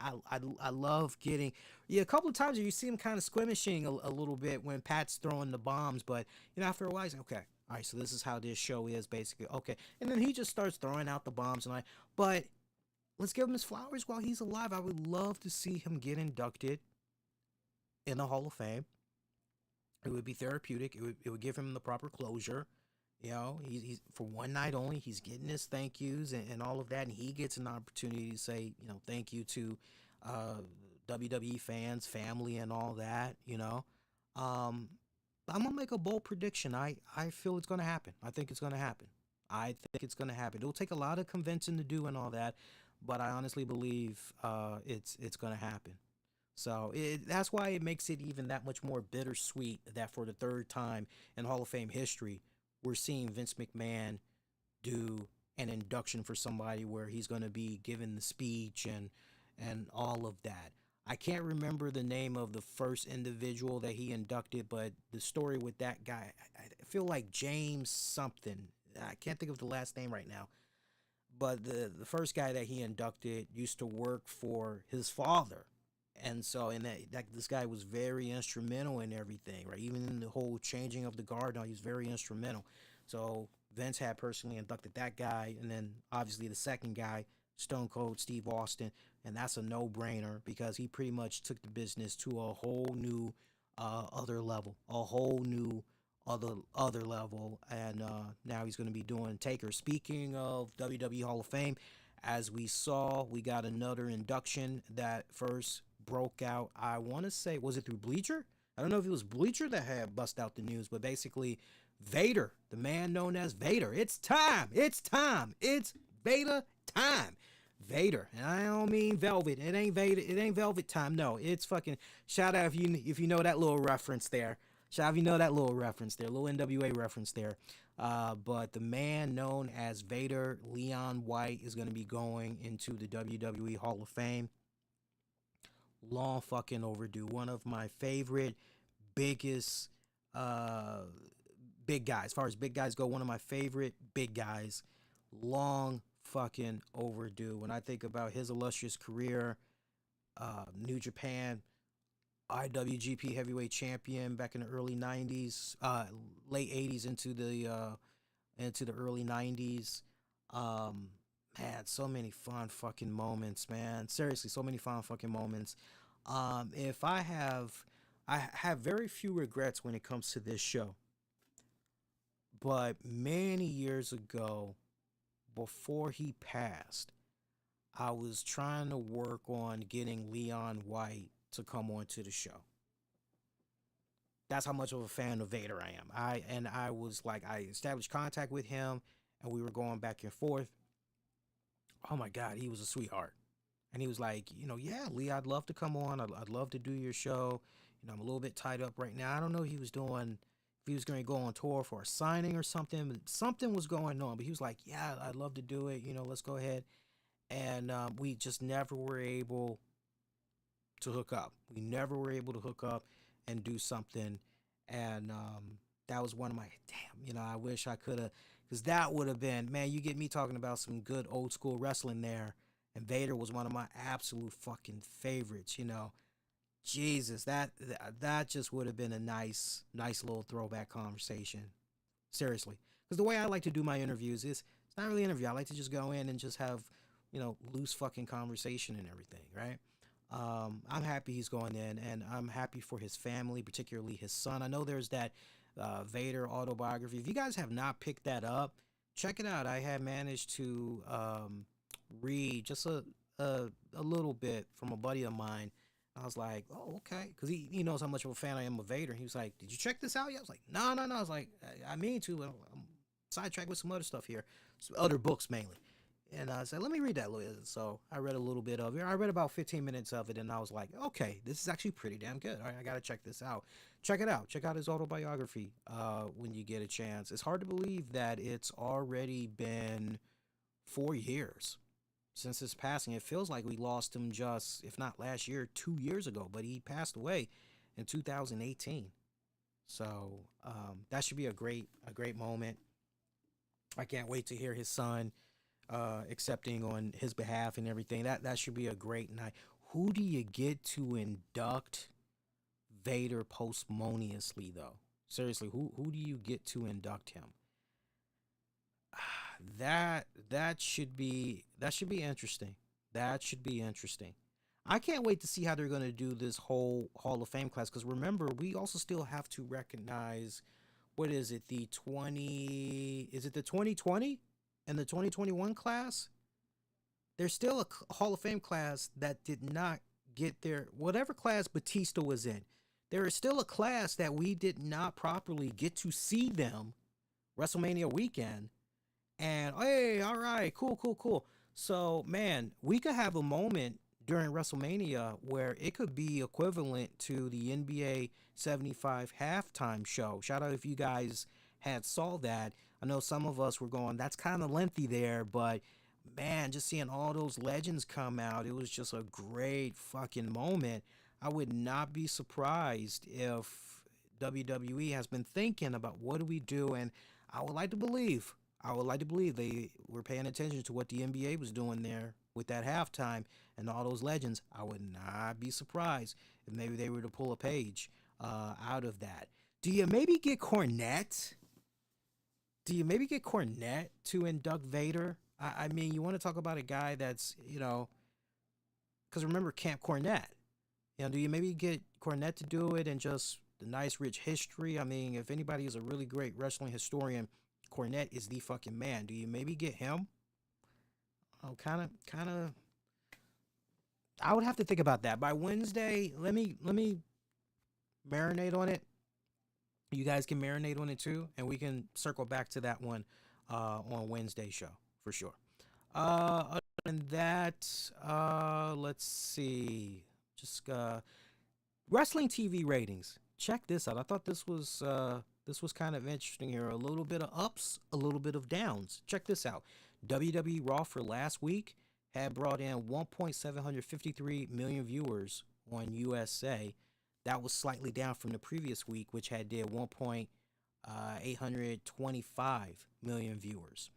NXT from last week, they did 551,000 viewers, which is slightly down from the previous week, which was 612,000 viewers. Meanwhile, AEW Dynamite, they did another week. We're talking about last week now. Remember, that was their go-home show for the Revolution pay-per-view. They didn't get another million something. And remember, that was surrounded behind the whole, what's the big news that Khan has, right? That was the ROH news episode. They couldn't even crack a million. They got 966,000 viewers. Not down too much. That's only down by about 4%. So that's still pretty damn good compared to the 1 million plus that they had got the previous week. Impact Wrestling for last Thursday, they did 131,000 viewers. New Japan Pro Wrestling on Axxess TV. Remember, we're now done with the vintage episodes. We're now pretty much on first run episodes. They did 71,000. 71,000. Rampage, meanwhile, AEW Rampage, they did 545,000 viewers on TNT this past Friday. That was the final Rampage going into Revolution. That is up from the 473,000 that they did the previous week. So not too shabby right there. SmackDown did 2.261 million viewers on Fox, slightly up from the previous week, which had did 2.11 million viewers. So, not too shabby of a week for your wrestling shows there. Not too shabby of a week. A little bit concerned about New Japan on Axxess there, though. I'm a little bit concerned about that. Very curious to see, if those numbers are going to continue to grow as time progresses, now that we're on an original run there for episodes.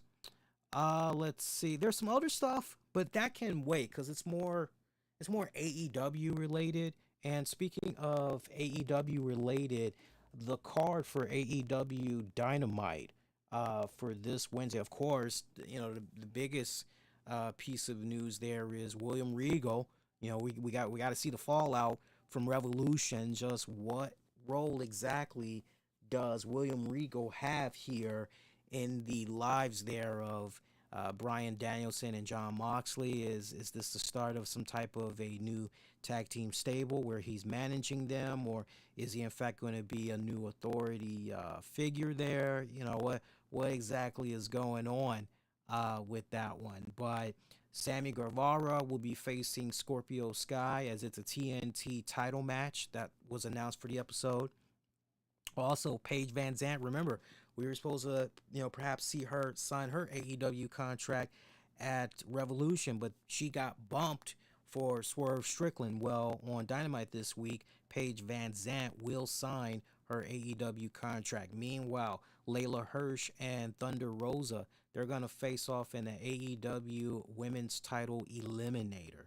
So that's just some of the headlines that's going on for this week's AEW Dynamite. Should be a pretty solid episode when it's all said and done. As far as programming notes for the rest of this week, we're going to be doing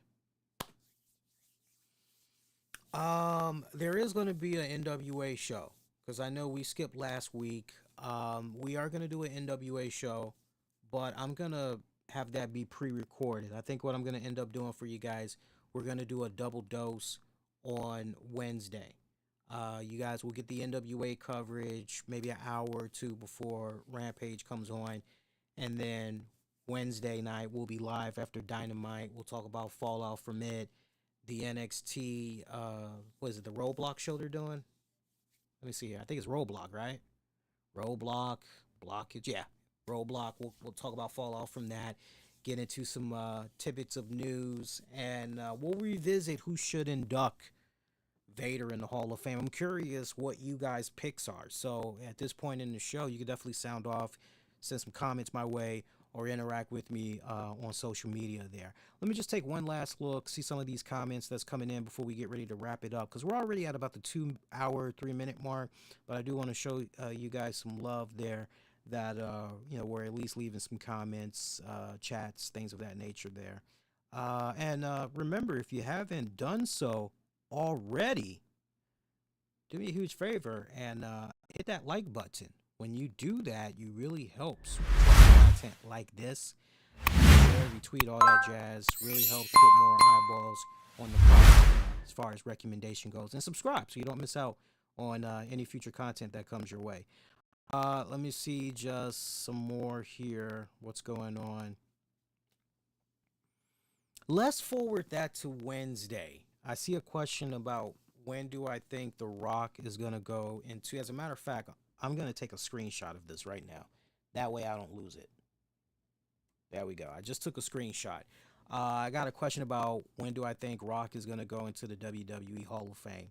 I will answer more about that in detail, but honestly, I'm like this. Whenever you got a WWE WrestleMania in Florida, whenever the next time they're going to be doing their thing in Florida, I think perhaps that is when you go ahead and pull the trigger and put him in the Hall of Fame. Let's see. The USWA Unified World Title was a beautiful belt. That was before your time. I'll take your word for it because I know you are 53 going on 54. So I don't sadly remember that much about USWA to the point, and I got no problem admitting this. I don't think I've really over the years gone out of my way to really look up USWA stuff unless it was recommended to me. Let's see. Other than that, yeah. So we're caught up on comments. We're caught up on comments. Other than that, so I'll revisit that thing about The Rock, but I'm pretty sure I'm gonna stay pretty firm on that. But we'll revisit that and some other stuff on Wednesday show. So again, Tuesday, no show.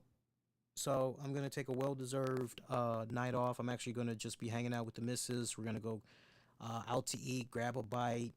We need a break from the girls, the dogs, especially Chloe. You know, now that she's getting older, and I mean, she impresses me. She is I think I gave her the wrong name. I think I should have called her Einstein because she is a smart one. She is, I mean, she was born in November, and what was it? Last month, all of a sudden, just out the clear blue, she's jumping off beds now.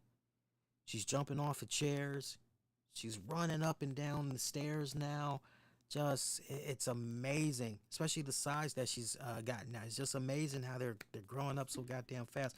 But yeah, we're gonna just let loose, let off a little bit of steam, have some mental decompression going on there. So we're gonna enjoy us some nice alone time, catch up with each other. Wednesday though, we'll give you guys a double dose, and then don't forget, Wow Women of Wrestling. We're gonna be talking about Wow Women of Wrestling this Thursday at 9:45 p.m. Eastern.